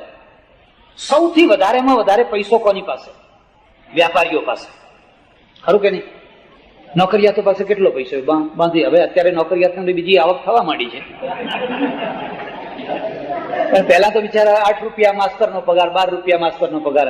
હવે બચાવીને રૂપિયો બચાવે તો શું એની પાસે પૈસો હોય? સૌથી વધારેમાં વધારે પૈસો વેપારીઓ પાસે, અને સૌથી ઓછામાં ઓછું ભણતર વેપારીઓ પાસે. ખરું કે નહીં? 4થી 5મી ચોપડી ભણ્યા હોય, બહુ તો SSC પાસ થયા હોય, બહુ જોર કર્યું હોય તો BA પાસ કર્યા હોય, તે પાછા જેમ તેમ હો, 4-12 લખતા ના આવડે. ભણતર ઓછામાં ઓછું, ભણતર ઓછામાં ઓછું ને પૈસાના ઢગલા. વેપારમાં પૈસા મળે. હવે આ માણસ અંધશ્રદ્ધાનો શિકાર, એનું વાંચન નથી. એ ચોપડા સિવાય બીજું કશું વાંચતો નથી. એને વાંચવાની ફુરસદ નથી, વાંચવામાં એને રસ નથી. એટલે એનો બૌદ્ધિક વિકાસ નથી થતો, એનો માનસિક વિકાસ નથી થતો. વેપારીની આવક અનિશ્ચિત. ગંજ બજારમાં એક વાર તેજી આવે તો બીજી વાર મંદી આવે. ફલાણા મહારાજ આવ્યા, જો તેજી આવી હોય તો હા, એ મહારાજને બોલાવો એમ કહો, જાણે એમના પાછળ તેજી આવશે. અને ફલાણા મહારાજ આવ્યા હોય, જો મંદી આવી હોય તો બોલાવશો નહીં, આ તો જયારે જયારે સપ્તાહ થાય ત્યારે મંદી જ આવી જાય છે. વેપારીની આવક અનિશ્ચિત, અને અનિશ્ચિત એટલે એને સતત એમ લાગ્યા કરે છે કે મારી આવક છે એ કોઈ ગેડી શક્તિના દ્વારા થાય છે, કોઈ ગ્રહોના દ્વારા થાય છે, કોઈ બીજા દ્વારા થાય છે, કોઈ ત્રીજા દ્વારા થાય છે. અને એનો લાભ અમે ઉઠાવીએ છીએ પૂરેપૂરો, એનો પૂરેપૂરો લાભ. આખો વ્યાપારી સમાજ આજે ધર્મગુરુઓ વ્યાપારી સમાજને પકડેલો છે. વ્યાપારી સમાજ સિવાયનો જે મજૂર વર્ગ છે એને ધર્મગુરુને શું લેવા દેવા? એની તાકાત કેટલી? બહુ તો રૂપિયો આપે એટલે એને તો પાસે નહીં આવે, દૂર જા દૂર જા દૂર જા, એને તો પાસે નહીં આવવા દેવા. ત્યારે નોકરિયાત વર્ગ છે 5 રૂપિયા મૂકે ને તો એ મનમાં વિચાર કરે કે આજે દૂધના પૈસા આપણા ગયા હો, એનું બજેટ હોય, આજે શાકભાજીના પૈસા ગયા હો. એક ખેડૂત ને એક વ્યાપારી, ખેડૂતની પાસે શક્તિ ના હોય તો એ ખૂપડું ભરીને આપે, એને એનું મન મોટું, અને એક વેપારી, બેયના મન મોટા. પણ વેપારીની મોટામાં મોટી વિડંબના કહો તો એ છે કે એની પાસે વાંચન નથી, એની પાસે શિક્ષણ નથી, એટલે એ ધર્મના ચિંતનને સમજી શકતો નથી. અને જે લોકો ધર્મનો આર્થિક ઉપયોગ કરવા માંગે છે એનો હાથો બની જાય છે. શેઠ યજ્ઞ કરના પડેગા, શેઠ તૈયાર છે યજ્ઞ કરવા, સપ્તાહ કરવી પડશે, લાખો કરોડો રૂપિયા. મારા એવા ઘણા ઓળખીતા માણસો છે જે હમણાં એક સજ્જને 40 લાખ રૂપિયાનું ઘી બોલ્યા. કેટલું? 40 લાખ રૂપિયાનું ઘી. પૈસા દબાઈ જવાના, નહીં હોસ્પિટલ, નહીં કોઈ સદાવ્રત, નહીં કોઈ મહિલા સંસ્થા, કોઈ નહીં, કશું જ નહીં. આ પૈસાનું શું કરશો? કોઈ મોહમ્મદ ગજની આવશે, ફરી ફરીને આવશે, અને આ બધું તમારું છે એ દાટેલું બધું. કેટલી વાર લૂંટાયા તમે? લૂંટાયા કે ના લૂંટાયા? કેમ લૂંટાયા? કારણ કે દેવસ્થાનોમાં ભેગો થયેલો પૈસો તમે કાં તો એમને ભેગો થવા દીધો, પણ એને માનવતાના રસ્તે વાળ્યો. જો એને માનવતાના રસ્તે વાળ્યો હોત, ભલે આવે, આવવા દો, આપણે બીજી તરફ એનો નિકાસ કરો, એટલો નિકાસ કરો, એટલો નિકાસ કરો. જુઓ આ ક્રિશ્ચનો કરે છે, ગામડે ઝોંપડે ઝોંપડે ફરીને અનાજ આપે છે, એમનો ધર્મ વધે છે, એમની સંખ્યા વધે છે, એમની કોલેજો વધે છે, એમના દવાખાના વધે છે. તમારું શું વધે છે? તમારા મંદિરો વધે છે, બરાબર, પણ બીજું શું વધે છે? તમારી પાસે પૈસો નથી એમ નહીં, તમે દાતા નથી એમ નહીં, પણ તમારું દાન માનવતા લક્ષી નથી. કેમ માનવતા લક્ષી નથી? કારણ કે દાન આપનારો જે મોટો વર્ગ એ વેપારી વર્ગ છે, અને વેપારી વર્ગની પાસે ચિંતન નથી, ધાર્મિક ચિંતન. એને જીરું ખરીદતા આવડે, વેપાર એ બધું આવડે, પણ એની પાસે ધાર્મિક ચિંતન નથી. એ તો અંધશ્રદ્ધાળુ, એને કહે ભાઈ આ કરવું પડે, તમારે આમ કરવું પડે. આ બંગલામાં રહેવા જાઓ છો ને, જો આ ફલાણી વિધિ નહીં કરો તો દુખી થઈ જશો. હાલે ભલે મહારાજ કરો, એટલે તરત જ વિધિ ચાલુ. એને એ ફફડ્યા કરે છે, અને ફફડવાનું મૂળ કારણ ઓછું શિક્ષણ અને ઓછું વાંચન એનું મુખ્ય કારણ છે. એની પાસે ડર છે, ભય છે. એટલે પૌરાણિક જે ગુરુ છે એ ગુરુની મૂળ ધ્યેય શું છે? એ મૂળ ધ્યેય છે તમારા અંદર વધુમાં વધુ અંધશ્રદ્ધા મૂકવી, વધુમાં વધુ નડતરના ભયો મૂકવા, વધુમાં વધુ તમને અટવાવી નાખવા. કેટલે સુધી? મદ્રાસમાં એક છોકરો જન્મ્યો, તમારો ભાઈ મદ્રાસમાં રહે છે, મદ્રાસમાં એક છોકરો જન્મ્યો, શું તો કઈ તમને લાગી ગયું કે ના લાગી ગયું? એક માણસ અમેરિકા મરી ગયું, તમારો એક ભાઈ કે કોઈ સગો અમેરિકા ગયો છે, ત્યાં એક માણસ મરી ગયું, બસ અહીં સૂતક લાગી ગયું. હવે તમને તો લાગ્યું, તમારા ભગવાન નહીં લાગ્યું. પાછું જે ઘરમાં ભગવાન છે ને, નાના નાના, પછી ભગવાનની સેવા ના થાય, ભગવાનને દીવો ના થાય, ભગવાનને કશું ના થાય. ક્યાં ઋષિ પીરિયડમાં આવું કશું નથી, આવું કઈ નથી. ભગવાન અભડાતો નથી, તમે અભડાતા નથી. એટલું જીવન ગૂંચવી નાખ્યું કે તમે એ ચક્રામાંથી બહાર નીકળી જ ન શકો. એટલે આમાં કોઈ દીક્ષા નથી, જીવનની દૃષ્ટિ નથી, પ્રજાને મહાન બનાવવાની પ્રેરણા નથી. પછી આપણા ત્યાં એક નવા ગુરુ આવ્યા, અને એ ગુરુ નીચેની ક્લાસમાંથી આવ્યા. કબીર આવ્યા, નાનક આવ્યા, તુલસી આવ્યા, મીરા આવી, નરસિંહ આવ્યો. આ બધા સંતો છે ને, આ બધા સંતો છે. અને આ બધા સંતો અને ઋષિઓમાં ઘણું મળતું છે. એક પહેલી વાત, જેમ ઋષિને પત્ની છે એમ સંતોને પત્ની છે. નરસિંહ મહેતાને પત્ની છે, તુકારામને છે, જ્ઞાનેશ્વરને, નામદેવને છે, કબીરને છે, નાનકને છે. પોતાનો ધંધો છે, પોતે પોતાની આજીવિકા ઉપર જીવે છે. પેલું કપડું વણે છે, તુકારામ વેપાર કરે છે, જલારામ પોતાનો ધંધો કરે છે, અને સમાજની જવાબદારીઓ ઉપાડે છે. એક બીજી વાત યાદ રાખજો, સતત ધર્માદાનું ખાનાર માણસ ન કદી ભજન કરી શકે, ન કદી ક્રાંતિ કરી શકે. કરી હોય તો મને બતાવો. બને ત્યાં સુધી 1 રૂપિયાનું ખાઓ તો 2 રૂપિયા સામે આપજો. જ્યાં તમારા મનમાં મફત ધર્માદો આવ્યો એની સાથે જ તમારું પતન શરૂ થઈ જશે, એની સાથે જ. એટલે ઘણી મા એવી હોય એના બાળકને સંસ્કાર આપ્યા હોય, એ રીતના સંસ્કાર આપ્યા હોય. હવે અહીંયા તો એક એટલો મોટો વર્ગ, આખો ધર્માદા ઉપર જીવનારો જ વર્ગ.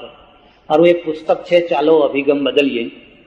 એ પુસ્તકમાં એક પ્રકરણને અર્થતંત્ર ઉપર લખ્યું છે, તમે વાંચજો. ઇંગ્લેન્ડનો એક માણસ છે, એને માત્ર અડધા માણસનું વજન ઉચકવાનું છે, માત્ર અડધા માણસ, અને પોતાના છોકરા. પતિ પત્ની બે બાળકો, કુટુંબ પૂરું થઈ ગયું. પતિ કમાય છે, પત્ની કમાય છે, 2 બાળકો છે, એમાંથી એક છોકરું પેપર વેચીને કઈ થોડું ઘણું કમાય છે. એટલે હવે એને એક જ છોકરાનો ભાર ઉચકવાનો છે, બીજો કોઈ. એને મામેરું ભરવાનું નથી, એને શું દહેજ આપવાનું નથી, એને 12મું કરવાનું નથી. તમારા ઉપર તમારે તો મામેરું ભરવું જ પડે. દીકરીને તો એ દીકરીને આપવાનું ચાલુ એટલે ચાલુ જ. સાડીઓ આપો, ફલાણું આપો, ચાલુ જ. શક્તિ હોય તોય આપો અને શક્તિ ના હોય તોય આપો. એટલે એના ઉપર તો ખાલી એક માણસ ઉપર અડધા માણસનો જ વજન છે. છોકરું 18 વર્ષનું થયું, બસ એની મેળે સ્વતંત્ર, એની મેળે પરણી લે, એની નોકરી ખોડી લે. અહીંયા તો હવે એડમિશન અપાવવું હોય, છોકરું જન્મ્યું ત્યારથી જ હવે આનું એડમિશન ક્યાં. પહેલા તો ખાલી પરણાવવાની ચિંતા હતી, હવે એડમિશનની ચિંતા. એડમિશન ક્યાં અપાવશું? ભારતના માણસ ઉપર કેટલા ટેન્શન છે. મેં એમાં ગણાવ્યું છે, ભારતનો એક મહેનત કરનારો, કમાનારો માણસ છે, એના ઉપર 57 માણસો ચડી બેઠેલા છે. 57 માણસો. બાવો આવે તોય ત્યાં, બારોટ આવે તોય ત્યાં, ફોજદાર આવે તોય ત્યાં, પૂજારીએ ત્યાં, બધા જેટલા આવે એટલા. પટેલ કહા હૈ, પટેલ કહા. એક માણસના ઉપર 57 માણસો છે. આ દેશ કદી સુખી થઈ શકે? આ દેશ કદી સુખી ના થઈ શકે. આ દેશ ત્યારે સુખી થઈ શકે, કાલે જ મને એક માણસે બહુ સરસ વાત કરી કે આ દેશ ત્યારે સુખી થઈ શકે, અહીંનો એકે એક માણસ કમાતો થાય ત્યારે. એકે એક માણસ કમાતો થાય. કમાનારા થોડા છે ને વગર કમાનારા ઘણા છે, અને એમાં જે બિલકુલ કશા કામના નથી એ સૌથી વધારેમાં વધારે ઉપર બેઠેલા છે. અને કમાણીની નિંદા કરે છે. કમીને શું કરશો? કઈ ભેગું આવવાનું છે? એટલે નહીં આવે પણ તમને તો ખવડાવીએ છીએ. આ કમાણીના કારણે તો લીલા છીએ. સંત યુગ છે. પેલા સંતમાં જે ગુરુ થયા, એ ગુરુ શું છે? એ સંસારી માણસ છે. પોતાનો રોટલો પોતે કમાય છે. એના ત્યાં કોઈ ભેદભાવ નથી. તુંબડું લઈને બેસે છે, એક તારો લઈને, અને બધાને હરિનું નામ લેવાની છૂટ છે. કોઈ સાકારની ઉપાસના કરે, કોઈ નિરાકારની કરે. કબીર, નાનક નિરાકારના ઉપાસક હોય તો નરસિંહ વગેરે સાકારના ઉપાસક હોય, પણ ભેદભાવ નહીં. હરિજન હોય કે કોઈ હોય, બધા એક સરખા. પણ મેં કહ્યું ને, નીચેની વસ્તી, અને નીચેની વસ્તીનું ચાલ્યું નહીં. ઉપરની વસ્તી જે હતી એને પકડનારા આચાર્યો હતા. ઉપરની વસ્તી, રાજાના ગુરુ, શેઠના ગુરુ, નગર શેઠના ગુરુ, મુખીના ગુરુ, એ તો ઉપરના માણસો, આચાર્યો હતા. અને એમણે આ ભેદભાવને ચાલુ રાખ્યો. તમારે ત્યાં 2 લાઈન ચાલી, એક સંત માર્ગ, એક આચાર્ય માર્ગ. સંત માર્ગમાં કોઈ બ્રાહ્મણ નહીં, કોઈ શુદ્ર નહીં, કોઈ ચાંડાલ નહીં. સ્ત્રીને પણ એટલો અધિકાર. કેટલી સ્ત્રીઓ, કેટલી મહાન સ્ત્રીઓ ભક્તિમતી થઈને, કેટલા, તમે પાનબાઈના ભજન સાંભળ્યા છે, ગંગા સતીના સાંભળ્યા છે, કેટલી મહાન. આ બીજો પીરિયડ છે, એમાં સ્ત્રીથી ઓમ ના બોલાય, સ્ત્રીને મહાદેવની પૂજા ના કરાય, સ્ત્રીને ફલાણો અધિકાર નહીં, તમને ફલાણો અધિકાર નહીં. આ આખો અધિકારવાદ આવ્યો. તમારે ત્યાં 2 લાઈનો છે. અને એમાં જે ગુરુ પ્રથા આવી, એ ગુરુ પ્રથાએ આગળ જઈને સંપ્રદાય પ્રથાનું રૂપ ધારણ, વાડાબંધી થઈ. નિશ્ચિત તિલક કરવાનું, ઊભું કે આડું, નક્કી પ્રકારની કંઠી પહેરવાની, તુલસીની કે રુદ્રાક્ષની કે ફલાણી. તમને જોતાની સાથે ખબર પડી જાય કે તમે કયા સંપ્રદાયના છો. મને ઋષિ યુગનું કોઈ તિલક બતાવજો. કોઈ જગ્યાએ નહીં. વૈદિક જે સંધ્યા છે એમાં ભસ્મ લગાવવાની વિધિ છે. અગ્નિરીતિ ભસ્મ, સ્થલમિતિ ભસ્મ, વ્યોમિતિ ભસ્મ, સર્વમ ભસ્મ હવામહે. જોકે એ ઉત્તરવર્તી કાળનું છે, પણ પછી તો જાત કેટલાકનું તિલક અહીંથી શરૂ થાય, ઠેઠ અહીંથી શરૂ. એટલું આમ બેડોળ લાગે. કેટલાક આમ ભયંકર કરીને આવ્યા, અહીંથી આમ પેલા ત્રિશૂળ જેવું, કોઈનું કાંઈ, કોઈનું કાંઈ, કોઈનું કાંઈ. શા માટે? અને એના માટે બધી કથાઓ રચાઈ. કેવી કથા રચાઈ? એક માણસ, મહાપાપી માણસ, ઝાડ નીચે સૂતેલો, એટલા પાપ કરેલા, એટલા પાપ કરેલા, એટલા પાપ કરેલા, તેને નરકમાં જગ્યા ના મળે એવો માણસ ઝાડ નીચે સૂતેલો અને મરી ગયો. એટલે પેલા જમના દૂત ગયા, બધા કાળા ભેંસ જેવા. ત્યાં તો વિષ્ણુના દૂત આવી ગયા. પેલા જમના દૂતને કહે, દૂર ખસો. અને કેમ? અરે કે મહાપાપી છે એ, ગમે એટલો પાપી હોય પણ એના કપાળમાં જુઓ તિલક છે. એના કપાળમાં હવે બનેલું એવું ઉપર બેઠેલો કાગડો, અને કાગડા એનો આકાર થઈ ગયો. પેલા વિષ્ણુના દૂત કહે છે કે આ તો વૈકુંઠમાં જ જશે. બસ એને વૈકુંઠમાં લઈ ગયા. મહિમા એટલી બતાવી કે કાગડાના દ્વારા વિષ્ટા થયેલી પણ જો કપાળમાં હોય, અને જો એવું હોય તો એ પણ વૈકુંઠમાં જાય. આટલું વૈકુંઠ સસ્તું તમે જાણતા હશો.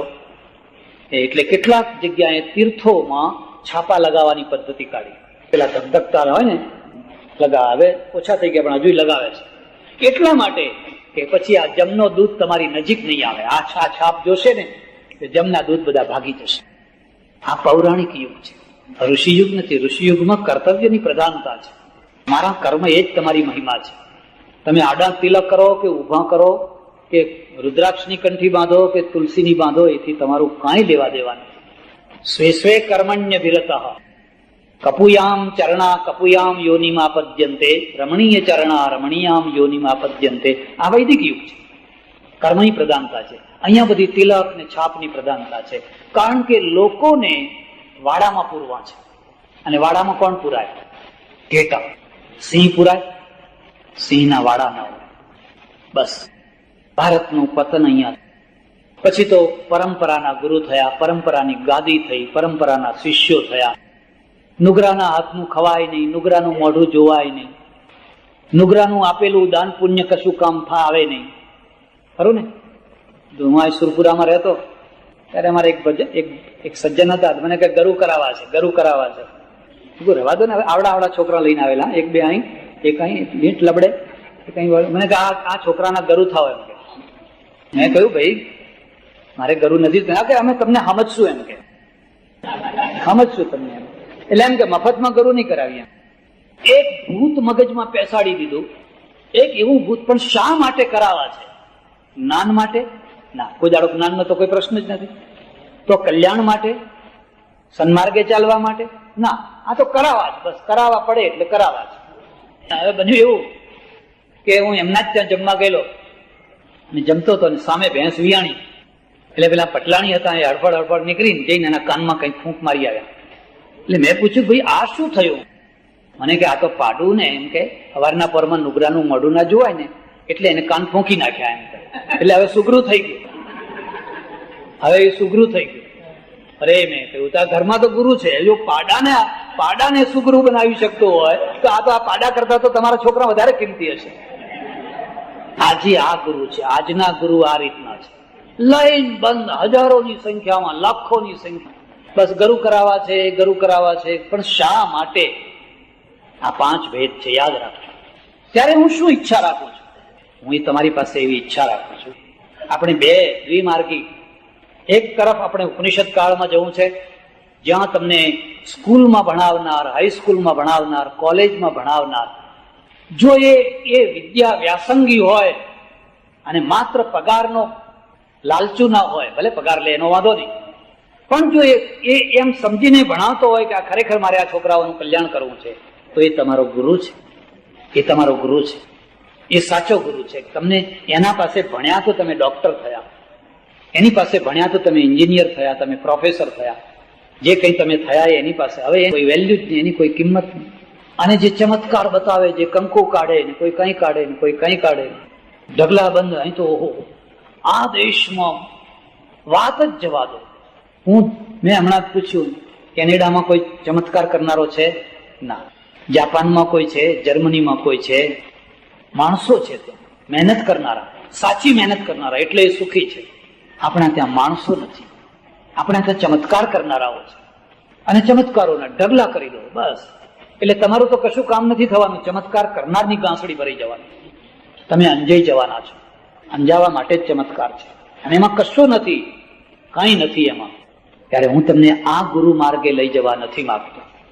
હિન્દુ પ્રજાને જો આજે મહાન બનાવવી હોય તો જેમ આપણા ત્યાં અત્યારે રાજકારણમાં એક બહુ મોટા નસ્તરની જરૂર છે, બહુ મોટા અર્થતંત્ર ઉપર, રાજકારણ ઉપર બહુ મોટા નસ્તરની જરૂર છે, એથી પણ મોટા નસ્તરની જરૂર ધર્મકારણ ઉપર. હું તમને થોડાક સૂત્રો આપીશ, અને એ સૂત્રો જો તમે પચાવી શકો તો તમને પ્રાપ્ત કરીને હું ન્યાલ થઈ. પહેલામાં પહેલું સૂત્ર એકેશ્વરવાદ. એક ઈશ્વર છે, એક જ ઈશ્વર છે. પછી માતાજી હોય, કૃષ્ણ હોય, રામ હોય, ફલાણું હોય, એ બધામાં એક જ ભાવના કરવાની. આ મોટા અને આ નાના, અને આનું નહીં ને આ નહીં ને આ વાત તમને પચી શકશે? એક ઈશ્વર, એક જ ઈશ્વર, બે ને તમારી ઘણી ગાંઠો છૂટી જશે. બીજી વાત, કોઈ માણસને ગમે એટલો સમર્થ હોય, ગમે એટલો પ્રભાવશાળી હોય, એને ઈશ્વર ન કહેવાય. માણસ એ માણસ છે. ગમે એટલા ચમત્કાર કરતો હોય, ગમે એટલા આકાશમાં ઉડતો હોય, માણસ એ માણસ છે. ગાંધીજીએ કોઈ ચમત્કાર કર્યો તો? ખરો ચમત્કાર તો એમણે કર્યો. સરદાર પટેલે કોઈ કંકુ કાઢી બતાવ્યું હતું? અને સરદાર પટેલે જે કામ કર્યું એ આજ કોઈની તાકાત છે? જે માણસે 600 ઉપર રજવાડા એક કર્યા, આજ કાશ્મીરને એક કરી બતાવો. કોઈ ચમત્કાર વાળા ત્યાં નહીં જવાના હો, બધા ગુજરાતમાં આવવાના, હિમાલયમાંથી સીધા અમદાવાદમાં આવવાના. ત્યાં જાઓ ને ચમત્કાર કરો ને, ત્યાં કોઈ ચમત્કાર નહીં. કારણ કે એ તો ખોટી વાત છે, લોકોને છેતરવાની વાત છે. કોઈનો ચમત્કાર નહીં માનવાનો. કોઈ માણસ હોય એને માણસ માનવાનો. તમે કોઈને ગુરુ માનો, કોઈને સંત માનો, એની મર્યાદા, એને માન આપો એ બરાબર છે, પણ ભગવાન કરતા એ મોટો છે, ભગવાનની જગ્યાએ એને બેસાડી દેવો એ વાત ખોટી છે. ભગવાન એ ભગવાન છે. ગુરુ તો ભૂમિયો છે, માર્ગદર્શક છે. એ તમને રસ્તો બતાવે, આ રસ્તે ચાલો, આ રસ્તે ચાલો, આ રસ્તે ચાલો, આ રસ્તે ના ચાલશો. એનું સ્થાન ગાઈડ છે. હવે ગાઈડની જગ્યાએ તમે એને જ ભગવાન, તો કેટલા ભગવાન આ દેશમાં, અને જે આવે એ બધા ભગવાન થઈને બેસી ગયા. મારું નામ જપો, મારા ફોટા રાખો, મારી આરતી ઉતારો, તો તમે કદી મહાન થશો ખરા? તમારી શું દશા શું થશે? કેટલા ભગવાનો, કેટલા, અને એ બધાનું પરિણામ પ્રજા વિભાજક, પ્રજાના ભાગ પડી જાય છે, પ્રજાના વિભાગ થઈ જાય છે, પ્રજા એક નથી થઈ શકતી. બે. ત્રીજી વાત, તમારા ધર્મમાં સમાનતા. મંદિરમાં, ધર્મસ્થાનમાં કોઈ ભેદભાવ નહીં, કોઈ ઊંચ નહીં, કોઈ નીચ નહીં. કોઈ ક્લાસ રાખશો, ક્લાસ પાડે એને પસંદ કરશો? ક્લાસ પાડવાનું તમને ગમે છે? એક જગ્યા એવી રાખો કે જ્યાં જોડામાં બેસવાથી તમને આનંદ આવે, તમારો અહંકાર ઉતરે. તમને જગ્યા ના મળીને જોડામાં બેઠા છો, તમારો ચહેરો ખીલી ઉઠ્યો છે, કારણ કે તમારા અંદર સાચી આધ્યાત્મિકતા જાગી છે. પણ તમે માથા હલાવતા હલાવતા ઠેઠ આગળ આવવા માંગો છો, કારણ કે તમે મંદિરમાં મોટાઈ મેળવવા ગયા છો, કોઈ ધર્મસભામાં મોટાઈ મેળવવા માટે ગયા છો. તમારે એને ઈશ્વરને, આધ્યાત્મને કંઈ લેવા દેવા નથી. એટલે ત્રીજી વાત છે ધાર્મિક સમાનતા. ચોથી વાત, બિલકુલ સરળ ધર્મ, અટપટો નહીં, બિલકુલ સરળ. પ્રાર્થના કરી, હાથ જોડ્યા, નમસ્કાર કર્યા, પતિ. એના માટે તમારે ગૂંચવાવાની જરૂર નથી. આ જોઈશે ને ફલાણું જોઈશે ને ફલાણું જોઈશે ને ફલાણું જોઈશે. ઋષિ છે ને એ દર્ભાસન ઉપર બેસે છે, દાબડાના આસન ઉપર બેસે છે અને સંધ્યા કરે છે. કોઈ 56 ભોગ નથી, કોઈ બાળ ભોગ નથી, કોઈ રાજ ભોગ નથી, કોઈ ફલાણો ભોગ નથી. કરે છે? હોય તો બતાવો મને. દર્ભાસન ઉપર બેસીને આમ હાથ કરી પ્રાર્થના કરે છે, પૂર્વ દિશા તરફ મોઢું રાખી. આ બધું કેમ થયું? આ તો અમે કર્યું. હવે માનો કે હું જ છું, હું તમને રોજ કહું, પટેલ થોડા મક્ખન લાના, મક્ખન ખાને કી ઈચ્છા હુઈ હૈ. બહુ ભાવના થાય, તમે એક દિવસ લઈ આવો, મહારાજને માખણ ખવડાવીએ. હવે બીજા દિવસે માગું, ત્રીજા દિવસે માગું, તમે લાવો ખરા? કે ઘરના છોકરાને તો છાશી નથી મળતી, તમને રોજ માખણ ખાવાની ઈચ્છા થઈ. હવે ત્યારે મારે રોજ માખણ ખાવું હોય તો, એટલે અમે એક સરસ મજાની યુક્તિ ખોળી રાખી, ઠાकुरજી કે લીએ મક્ખન મિશ્રી ચાહીએ, ઠાकुरજી કે લીએ. હવે બધું ઠાકોરજી માટે. એટલે આ બધી બહેનો હોંશે હોંશે લાવશે માખ, અને અંતે તો અમારે જ ખાવાનું છે, ઠાકોરજી થોડા ખાવાના છે. ઠાકોરજી તો કશું ખાવાના નથી, અંતે અમારે જ ખાવાનું છે. આ બધું આ રીતે શરૂ થયું. નામ ભગવાનનું, કારણ કે લોકો સીધા સીધા કશું આપવાના નથી. એટલે જે કંઈ ખાવું હોય તમારે, પેલા શું ઘેબર ખાવા હોય, ફલાણી રસોઈ ખાવી હોય, ફલાણી રસોઈ ખાવી હોય, બધું વાંધા ના. અને પછી એની મહિમા વધારો, થાળની મહિમા વધારો, પ્રસાદની મહિમા વધારો. એના બે ફાયદા થશે. બીજા પ્રસાદ લેનારા આવશે પાછું, એમને પ્રસાદ આપો એટલે હાથ ઉપર રહેતા. ઋષિ યુગમાં જે ઋષિ છે એનો આખો ધર્મ બહુ સરળ છે. બહુ તો આચમન કરવા માટે પાણી જોઈએ, એ સિવાય કોઈ વસ્તુ નથી. એટલે ધર્મને સરળ બનાવવાનો. આ 4 વાતો. 5મી વાત, સંસ્કૃતિ છે એને માનવતાવાદી બનાવવાની. તમારા સમાજમાં કોઈ રીબાતું ના માણસ હોવું જોઈએ, એ પીસાતું ના હોવું જોઈએ, એને માનવતાવાદી બનાવવાની. અને તમારે જોવાનું એની સાથે જે ઘટના ઘટે છે, મારી સાથે ઘટે તો શું થાય. એક ત્યક્તા સ્ત્રી છે, એની એક નાની સરખી ભૂલ થઈ જાય તો તમે એને આ ચકડોળે ચડાવો છો. તમે નથી સમજતા તમે પરણેલા છો અને પતિ પત્ની તમે 8 દિવસ માટે જુદા પડો છો તો એ 8 દિવસ તમારા માટે ભારે થઈ જાય છે. આની જિંદગી કેટલી ભારે થઈ હશે. કોઈ વાર તમે એનો વિચાર કર્યો? તમારા માટે 8 દિવસ જુલમના થઈ જાય છે તો આને આખા વર્ષોના વર્ષો કાઢવા છે. તમે કોઈ દિવસ તો એનો વિચાર કરો. અને જો તમે વિચાર કરશો તો કોઈને કોઈ એનો રસ્તો કાઢી આપશો. અને એ રસ્તો હશે એ ઉચ્ચ સંસ્કૃતિનો રસ્તો હશે, રીબાતી સંસ્કૃતિનો નહીં. એવી જ કોઈ વિધવા છે, એવી જ રીતે કોઈ બેકાર માણસ છે, રોજી વિનાનો, રોટી વિનાનો દુઃખી માણસ છે. તમે કદી એની કલ્પના કરી? એટલે આ ક્રિશ્ચિયાનિટીએ કેમ આગળ આવી? મદદ કરો, મદદ કરો, મદદ કરો. આપણે કેમ આગળ નથી આવતા? મદદ નહીં કરવાની, બસ થાળ ધરાવો, જમાત જમાડો. જમાત જમાડો, બીજી વાત નહીં. પેલા કહે છે મદદ કરો, દુઃખી માણસને મદદ કરો. આપણે બધા જાત જાતના પૈસા વાપરીએ પણ એ પૈસાનો ઉપયોગ જે માનવતાલક્ષી થવો જોઈએ એ નથી થતો. ત્યારે હું તમારી પાસે આ અપેક્ષા રાખું છું. અને આ અપેક્ષા એટલા માટે આ આશ્રમ મેં મારા રહેવા માટે નથી કર્યો. મારે માથો ઢાંકવા માટે એક ઓરડી તો મારે ઘણી થઈ ગઈ અને 2 રોટલી હું ખાનારો માણસ છું. એટલું તો ભગવાન મને આપી રહે છે. પણ આ આશ્રમ એટલા માટે કર્યો છે કે અહીંથી સમાજનું કોઈને કોઈ કાર્ય થાય. આજે મોટો પ્રશ્ન વૃદ્ધોનો છે. લોકો પાસે પૈસો થયો પણ આ વૃદ્ધોને રાખવા ક્યાં? છોકરાઓ સાથે બનતું નથી, વહુઓ સાથે બનતું નથી, ઘરમાં ચાલતું નથી. અને જ્યારે જુઓ ત્યારે આ સંયુક્ત કુટુંબના ઝઘડા. તો પાછલી જિંદગી આવા આશ્રમમાં આવે, ડોશી હોય, ડોસો હોય, આવે અને શાંતિથી ખાય પીવે, ભગવાનનું ભજન કરે અને રહે. આ એક સમાજની જરૂરિયાત, આ સમાજની આવશ્યકતા. હું ધાર્યું હોત તો હું 56 ભોગ તરફ પ્રજાને વાળી હોત મેં. અને ઘણા 56 ભોગ, મેં ઘણી યાત્રાના સંઘ કાઢ્યા હોત, મેં ઘણા યજ્ઞો કરી શક્યા હોત અને મારું નામ જય જયકાર થયું હોત. પણ હું જાણું છું કે આનો કોઈ અર્થ નથી. હજારો સેંકડો વર્ષથી આપણે આ કરતા આવ્યા, પ્રજાનો કોઈ પ્રશ્ન હલ નથી. મારી ઈચ્છા છે કે તમારો એક પૈસો એવા કામમાં લાગે જેમાં તમારા જ માણસોનું કોઈને કોઈ સુખ મળતું હોય, કોઈ દુઃખ દૂર થતું હોય. એટલે આ આશ્રમ ઉભો કરવામાં આવ્યો છે. પરમેશ્વરની જો દયા, અને તમે જોઈ શકો છો પરમેશ્વરની ઈચ્છાથી આ થયું છે. અમે તો પામર માણસ છીએ, તણકલું શેકેલો પાપડના ભાગી શકાય એવો માણસ છે. પણ એક સાથે 2 આશ્રમો, લગભગ બંને આશ્રમોમાં થઈને 25-30 લાખ રૂપિયાનું રોકાણ થયું. પરમેશ્વરે જ આપ્યા છે. કોઈ એના માટે પ્રોપેગન્ડા નથી કર્યો. કોઈને કશી લોભ લાલચમાં કે શેઠજી ઇધર આવો, શેઠ આગળ આવો, ફલાણા શેઠ આગળ આવો કર્યું છે કોઈ દિવસ? કોઈ. મેં મારા પ્રવચનોમાં કદી આનો ઉલ્લેખ પણ નથી કર્યો. દેશમાં પરદેશમાં આવે તો બરાબર છે, ઈશ્વરનું કામ છે ને ઈશ્વરે કરવાનું છે. અને તમે જોઈ શકો છો કે દશેરાથી એની શરૂઆત કરવાની છે.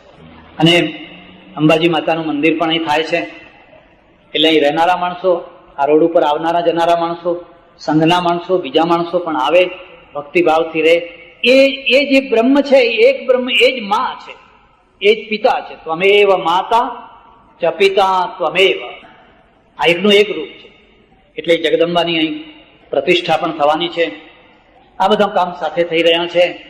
ત્યારે દશેરાના દિવસે જ્યારે આનું ઉદ્ઘાટન થાય ત્યારે જે વૃદ્ધોને અહીં રહેવાની ઈચ્છા હોય એ અત્યારથી વિચાર કરી રાખો. પણ આ આશ્રમની અંદર, અમારે પેટલાદના આશ્રમમાં પણ આ નિયમ છે. પેટલાદના આશ્રમની અંદર પણ પેટલાદ કે દંતાલીના કોઈ માણસને રાખવાનો નહીં. એમાં અહીંયા પણ આ આશ્રમમાં ઊંઝાના માણસને નહીં રાખીએ. કેમ નહીં રાખીએ? ઊંઝાના માણસો પ્રત્યે કોઈ નફરત છે એમ નહીં, પણ જો ઊંઝાના માણસને રાખીએ તો એનું કુટુંબ આખો દાડો અહીં આવ્યા કરે. અમારા ભાર રહે છે ને, એમ કે અમારા ભાર રહે છે ને, અને પેલાનું મન ત્યાં ખેંચાય. ગમે એટલા લડ્યા હોય, ઝઘડ્યા હોય, પણ મારી વહુ શું કરે છે, મારા છોકરાની વહુ શું કરે છે, એટલેનું મન ત્યાં ને ત્યાં ખેંચાય. એટલે અને એમાંથી રાગદ્વેષ થાય. કેટલીક વાર કોઈ નિયમસર ના રહેતો હોય તો એને કાઢી મૂકવો પડે. સ્થાયી માણસને કાઢી મૂકીએ તો એમાંથી પાછા ગામની અંદર બધા ખટપટો ઊભી થાય, પ્રવાહો ઊભા થાય, એના છાંટા આશ્રમને ઉડે. એટલે પેટલાદમાં પણ અમે પહેલેથી આ નિયમ રાખેલો કે પેટલાદ અને દંતાલીમાં કોઈ માણસને અમે આશ્રમમાં નહીં રાખીએ. એવો જ નિયમ અહીંયા પણ રાખવાનો છે. પણ અહીંયા શું છે કે ઊંઝાના માણસને રહેવું જ હશે તો એને દંતાલી લઈ જશે, ત્યાં ખૂબ શાંતિથી રહો. પણ અહીં ગામમાં ને ગામમાં નહીં રાખવાના. ગામમાં ને ગામમાં રાખીએ તો પાછું એને જૂથ ઊભું કરે, ખટપટો ઊભી કરે. આ બધા પ્રશ્નો છે એને વિચારવા પડે અને આશ્રમમાં પછી ઘણી વાર મુશ્કેલી ઊભી થઈ જાય. એટલે આ બધું છે. તો સજ્જનો, આજે ગુરુ પૂનમનો દિવસ છે. વચ્ચે જે ચિત્ર જુઓ છો મારા પૂજ્ય ગુરુદેવનું છે. એમની પાસેથી જીવનમાં મેં પ્રેરણા લીધી હોય તો એક જ પ્રેરણા લીધેલી છે, એમને મને ભણાવ્યો છે. જો એ ના મળ્યા હોત તો હું 11 વર્ષ કાશીમાં રહીને જે ભણી શક્યો એ ના ભણી શક્યો હોત. એટલે મારા માટે તો એ ઋષિ યુગના ઋષિ છે, જેમણે મને 23 વર્ષની ઉંમરે કહ્યું કે હું કહું ત્યાં સુધી તું ભણ. અને 23 વર્ષની ઉંમરે મેં સંસ્કૃત ભણવાનું શરૂ કર્યું. લગભગ 36 વર્ષની ઉંમર સુધી હું સંસ્કૃત ભણ્યો. એ એમની કૃપાથી ભણ્યો. જો હું ના ભણ્યો હોત તો હું મારા શાસ્ત્રોને સારી રીતે સમજી ન શક્યો હોત. તો આજે હું તમારા આગળ જે વાતો રાખી શકું છું એ વાતો આટલી નિર્ભયતાથી, નિર્ભ્રાંતપણે ના રાખી શક્યો હોત. એટલે એમને હું ઋષિ માનું છું, ઋષિ યુગના. કારણ કે એમને મને ભલે કાશીમાં રાખીને પણ ભણાવ્યો. અને એટલે આજના દિવસે મારું મસ્તક હંમેશા આમે કાયમના માટે રોજ એમને હું વંદન કરું છું, નમસ્કાર કરું છું. હું તમને એટલા માટે પ્રેરણા આપું છું કે તમે મને જો કોઈ તિલક ગુરુ માનવા આવ્યા હો, કોઈ કંઠી ગુરુ માનવા આવ્યા હો, કોઈ વાડો ઉભો કરવા માંગતા હો, હું એને દૂષણ માનું છું. તો તમે મને સમજી નથી શકતા. હું કોઈ ટોળું ઊભું કરવા નથી માંગતો મારી પાછળ. બસ થોડાક મર્દ માણસો મારે જોઈએ, થોડા 5-25, પણ જે આમ સ્ટીલના પગવાળા હોય. મારે ટોળું નથી જોયું.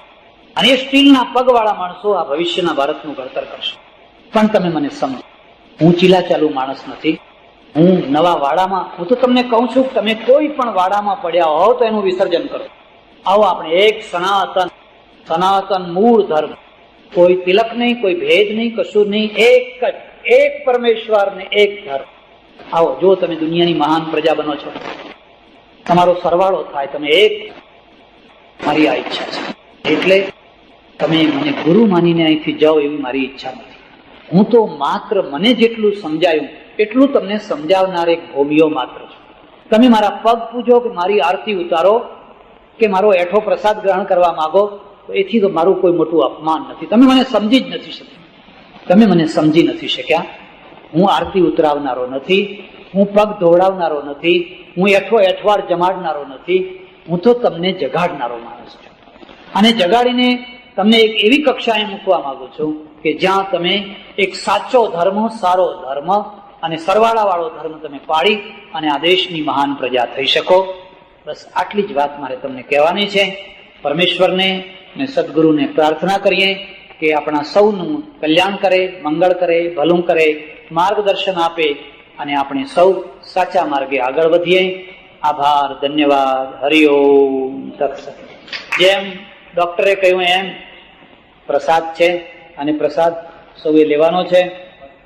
સમય થઈ ગયો છે એટલે જે રીતે વ્યવસ્થા કરે એ રીતે બધા ભાઈઓ બહેનો સાથે બેસીને પ્રેમથી પ્રસાદ લેજો, ખૂબ પ્રેમથી જમજો. અન્નમ ન પરિચક્ષિત, એઠવાડ ના છોડશો. પોતાના પતરાણા બને તો પોતે ઉપાડી લેજો, બીજાના ઉપાડજો, સેવા કરજો, નાના થજો, નાનામાં નાના થઈને રહેજો. કારણ કે આ જગ્યા એવી છે. બસ આટલી જ મારે તમને. યજ્ઞો થયા, યજ્ઞોમાં પશુઓ કપાવા લાગ્યા. અરે અત્યારે શું, કોઈ વાર નવચંડી થતી હોય તો જોજો, ધ્યાન દઈને જોજો. હવે પશુની જગ્યાએ કોરું લાવવામાં આવે છે, કોરું. અને કોરું છે ને એક ક્ષત્રિયના હાથમાં તલવાર આપી અને અસ્ત્રાય ફટ કરીને એને વધેરવામાં આવે છે. પછી એના ટુકડા કરવામાં આવે છે, એમાં લાલ કંકુથી રંગવામાં આવે છે, જુદી જુદી જગ્યાએ મૂકવામાં આવે છે અને એમ માની લેવામાં આવે છે કે આ પશુની જગ્યાએ કોરાનો વધ કરવામાં આવ્યો. એટલે આ આખો વળાંક થયો, એનો વિરોધ બુદ્ધે કર્યો. અને બુદ્ધને જયારે એમ કેવું પડ્યું, તમે શું જાણો, વેદમાં લખ્યું છે, શાસ્ત્રો આમ કે છે, હંમેશા સ્થાપિત હિતોએ શાસ્ત્રોનો ભયંકર દુરુપયોગ કર્યો. નાસ્તિકોએ આ દેશને કદી નુકસાન નથી પહોંચાડ્યું. આજ સુધીની નાસ્તિકોનું તો કશું ચાલતું જ નથી. પણ શાસ્ત્રના નામે દુરુપયોગ કરનાર, એમણે ભયંકર દુરુપયોગ કર્યો. બુદ્ધે કહ્યું આવું ના હોય, એને વેદમાં લખ્યું છે. તું શું સમજે? આજકાલનો છોકરો સંસ્કૃત ભણેલો છે, શાસ્ત્રાર્થ કરવા છે. બુદ્ધે હાથ જોડ્યા, એને કહ્યું જો તમારા વેદમાં એવું લખ્યું હોય તો એ વેદની મારે કોઈ જરૂર નથી. તમારા ઘરમાં રાખો એ વેદ, મારે એવા શાસ્ત્રની કોઈ જરૂર નથી. બસ અહીંથી એક જુદો ફાંટો પડ્યો. એ જે જુદો ફાંટો પડ્યો એને આપણે કહીએ છીએ વાણી. વેદ વાણી. વાણી એટલે શું? કોઈને કોઈ સંતોના દ્વારા રચાયેલી વાણી. પછી એ કબીર વાણી હોય, પછી એ નાનક સાહેબની વાણી હોય. ગુરુ ગ્રંથ સાહેબમાં હું તમને ભલામણ કરું છું, અધ્યયન કરજો, ધર્મનું અધ્યયન કરજો. ગુરુ ગ્રંથ સાહેબની અંદર 50-60 સંતોની ભેળી વાણી છે. કોઈ એક પુરુષની લખેલી વાણી. એમાં નામદેવના 25 ભજનો, 26 ભજનો છે. કબીર સાહેબના ભજનો છે. કેટલા એ વખતના જે સંતો હતા એ સંતોની બધી વાણી ભેગી કરી અને ગુરુ ગ્રંથ સાહેબ બનાવવામાં આવ્યો. મંદિરમાં મૂકી દીધો. ગુરુ ગોવિંદસિંહે કહ્યું હું છેલ્લો ગુરુ, હવે મારા પછી કોઈ ગુરુ નહીં, હવે આ ગ્રંથ એ જ ગુરુ. તમારે જે નિર્ણય કરવો હોય એ આ ગ્રંથમાંથી કરજો, આ ગ્રંથને પગે લાગજો, આ ગ્રંથની પૂજા કરજો, આ ગ્રંથ એ જ ગુરુ છે. એમાં બધા સંતોની વાણી ભેગી કરવામાં આવી. એટલે આપણા ત્યાં એક પરંપરા ચાલી, અને પરંપરા કોની ચાલી? જેમાં આપણે વાણીને પ્રમાણ માનવામાં આવ્યું. બુદ્ધની વાણીને આગળ પછી ત્રિપિટકમાં સંગ્રહિત કરવામાં આવી, એમાંથી ધમ્મપદ અને બુદ્ધની વાણીને પ્રમાણ માન્યું. એવું મહાવીરની વાણી. એવી જ રીતે નાનક, કબીર, જે સંપ્રદાયો થયા, સ્વામિનારાયણ સંપ્રદાય. હવે સ્વામિનારાયણ સંપ્રદાયમાં વચનામૃતને શિક્ષાપત્રી એ જ વાણી. એ સંપ્રદાયનો જે નિર્ણય કરવો હોય તો વેદને આધાર પછી, પણ પેલા શિક્ષાપત્રી શું કે છે, વચનામૃત શું કે છે, આવી રીતે જે પરંપરાઓ ચાલી એમાં એ મહાપુરુષોની જે વાણી, એ વાણીને પ્રધાન કેન્દ્રમાં મૂકી દેવામાં આવી. એટલે એક વાણી પ્રમાણ માનનારું શાસ્ત્ર વર્ગ. આવું કેમ થયું? આવું કેમ થયું? કારણ કે પહેલી વાત તો એ હતી કે વેદોને લોકો સુધી પહોંચવા ના દેવામાં આવ્યા. આજે પહોંચ્યા છે? આજે કોઈ જાણો છો? કોઈ 4 વેદ નજરે જોયા છે? વાંચવાની વાત તો બહુ દૂર રહી, પણ 4 વેદ કોઈ નજરે જોયા છે? આજે પણ વેદોને લોકો સુધી પહોંચી શક્યા નથી. તો ત્યારે તો કઠોરમાં કઠોર, સ્ત્રી શુદ્રો ના ધીયતા, સ્ત્રીને ને શુદ્રને કદી ભણાવવા ના જોઈએ, એમને તો વેદ સંભળાવવા પણ ના જોઈએ. હવે આ બધી કટ્ટરતા, એટલે વેદ માત્ર ઉપરના વર્ગ સુધી રહી ગયા. નીચેના વર્ગને હવે આધાર શો? એ આધાર મળી ગયો વાણીનો. કબીર વાણી, નાનકની વાણી, દાદુની વાણી, નરસિંહની વાણી, તુકારામની વાણી, નામદેવની વાણી, જ્ઞાનેશ્વરની વાણી, આ બધા સંતોની વાણીને એ વાણીના આધારે પ્રજા જીવવા લાગી. પણ ત્રીજો જે વર્ગ થયો, ત્રીજો જે શાસ્ત્ર થયો ને, એ પુરાણ. એટલે વેદ જ્યારે અભ્રય ઉપર ચડી ગયા ત્યારે પુરાણો આવી ગયા. અને પુરાણોનો આખો આધાર અવ્યવસ્થા છે. અવ્યવસ્થા એટલે પાર વિનાની અવ્યવસ્થા. એમાં ઈશ્વરના અનેક રૂપ, દેવદેવીઓના અનેક રૂપ, એક જ વર્ગને વારંવાર એને જ લાભ થયા કરે એવી જ બધી રચના, એવી જ બધું આયોજન.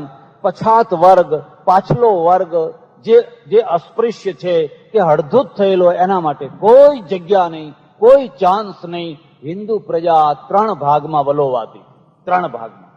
અને એમાં જે સંપ્રદાયો અસંતુષ્ટ થઈને ફૂટ્યા એમણે વાણી ઊભી કરી.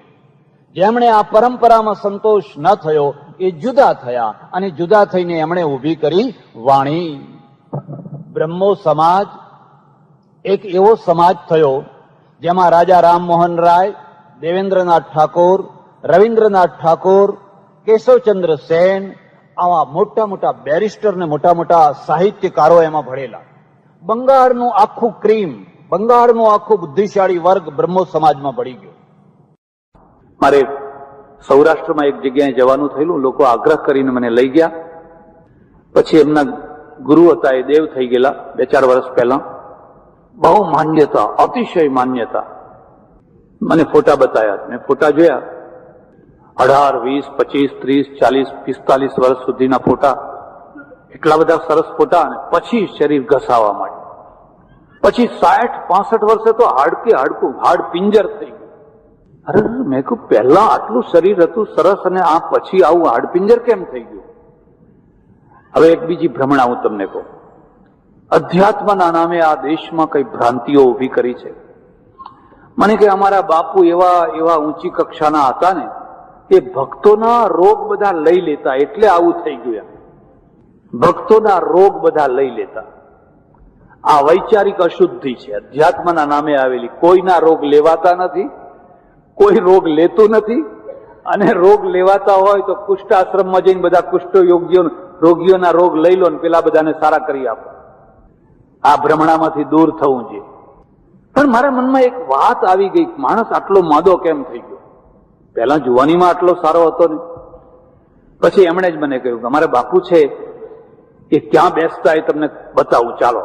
એટલે હોલના નીચે ભોંયરું, અને ભોંયરું 8x8 નું. એ 8x8 ના ભોંયરામાં નીચે ઉતર્યા એટલે અંદર કોઈ ઓક્સિજન ના મળે, દૂષિત હવા, બંધિયાર હવા.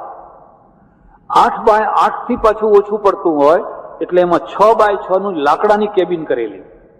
એટલે ભોંયરામાં બેસીને પછી લાકડાની કેબિનમાં બેસે. અને લાકડાની કેબિન ઓછી પડતી હોય એની અંદર પાછું 4x4 નું બીજું ચોકઠું કરેલું. મને કે અહીં બેસતા બાપુ.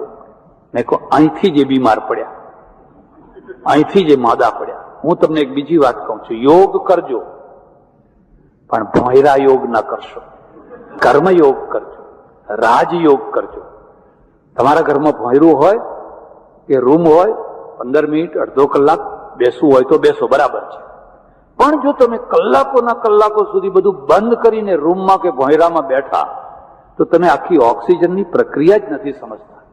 આ માણસ મેં જોયું છે, એક નાની બારી હતી કાચની ને એ પાછી બંધ રાખેલી. આ કાચની બારી ખુલ્લી રાખતા કે ના, કે એ આડી કરી દેતા. કોઈ બિલકુલ એમને કોઈ ખટપટ ના જોઈએ. પેલા ખેડૂતને જોજો, જે સવારના પોરમાં સૂર્ય ઉગે છે એની સાથે ને સાથે એ ખેતરમાં દાતરડું કે ખરપડી લઈને કે કોદાળી લઈને મંડ્યો છે, એને શુદ્ધ ઓક્સિજન મળે છે અને એના સ્નાયુઓ છે, એ સ્નાયુઓને કસરત મળે છે. આ માણસ ચલમ પીતો હોય તો 90 વર્ષ જીવવાનો, 80 વર્ષ જીવવાનો, 85 વર્ષ જીવવાનો, હોકો પીતો પીતા જીવવાનો, વાતો કરતા કરતા જીવવાનો.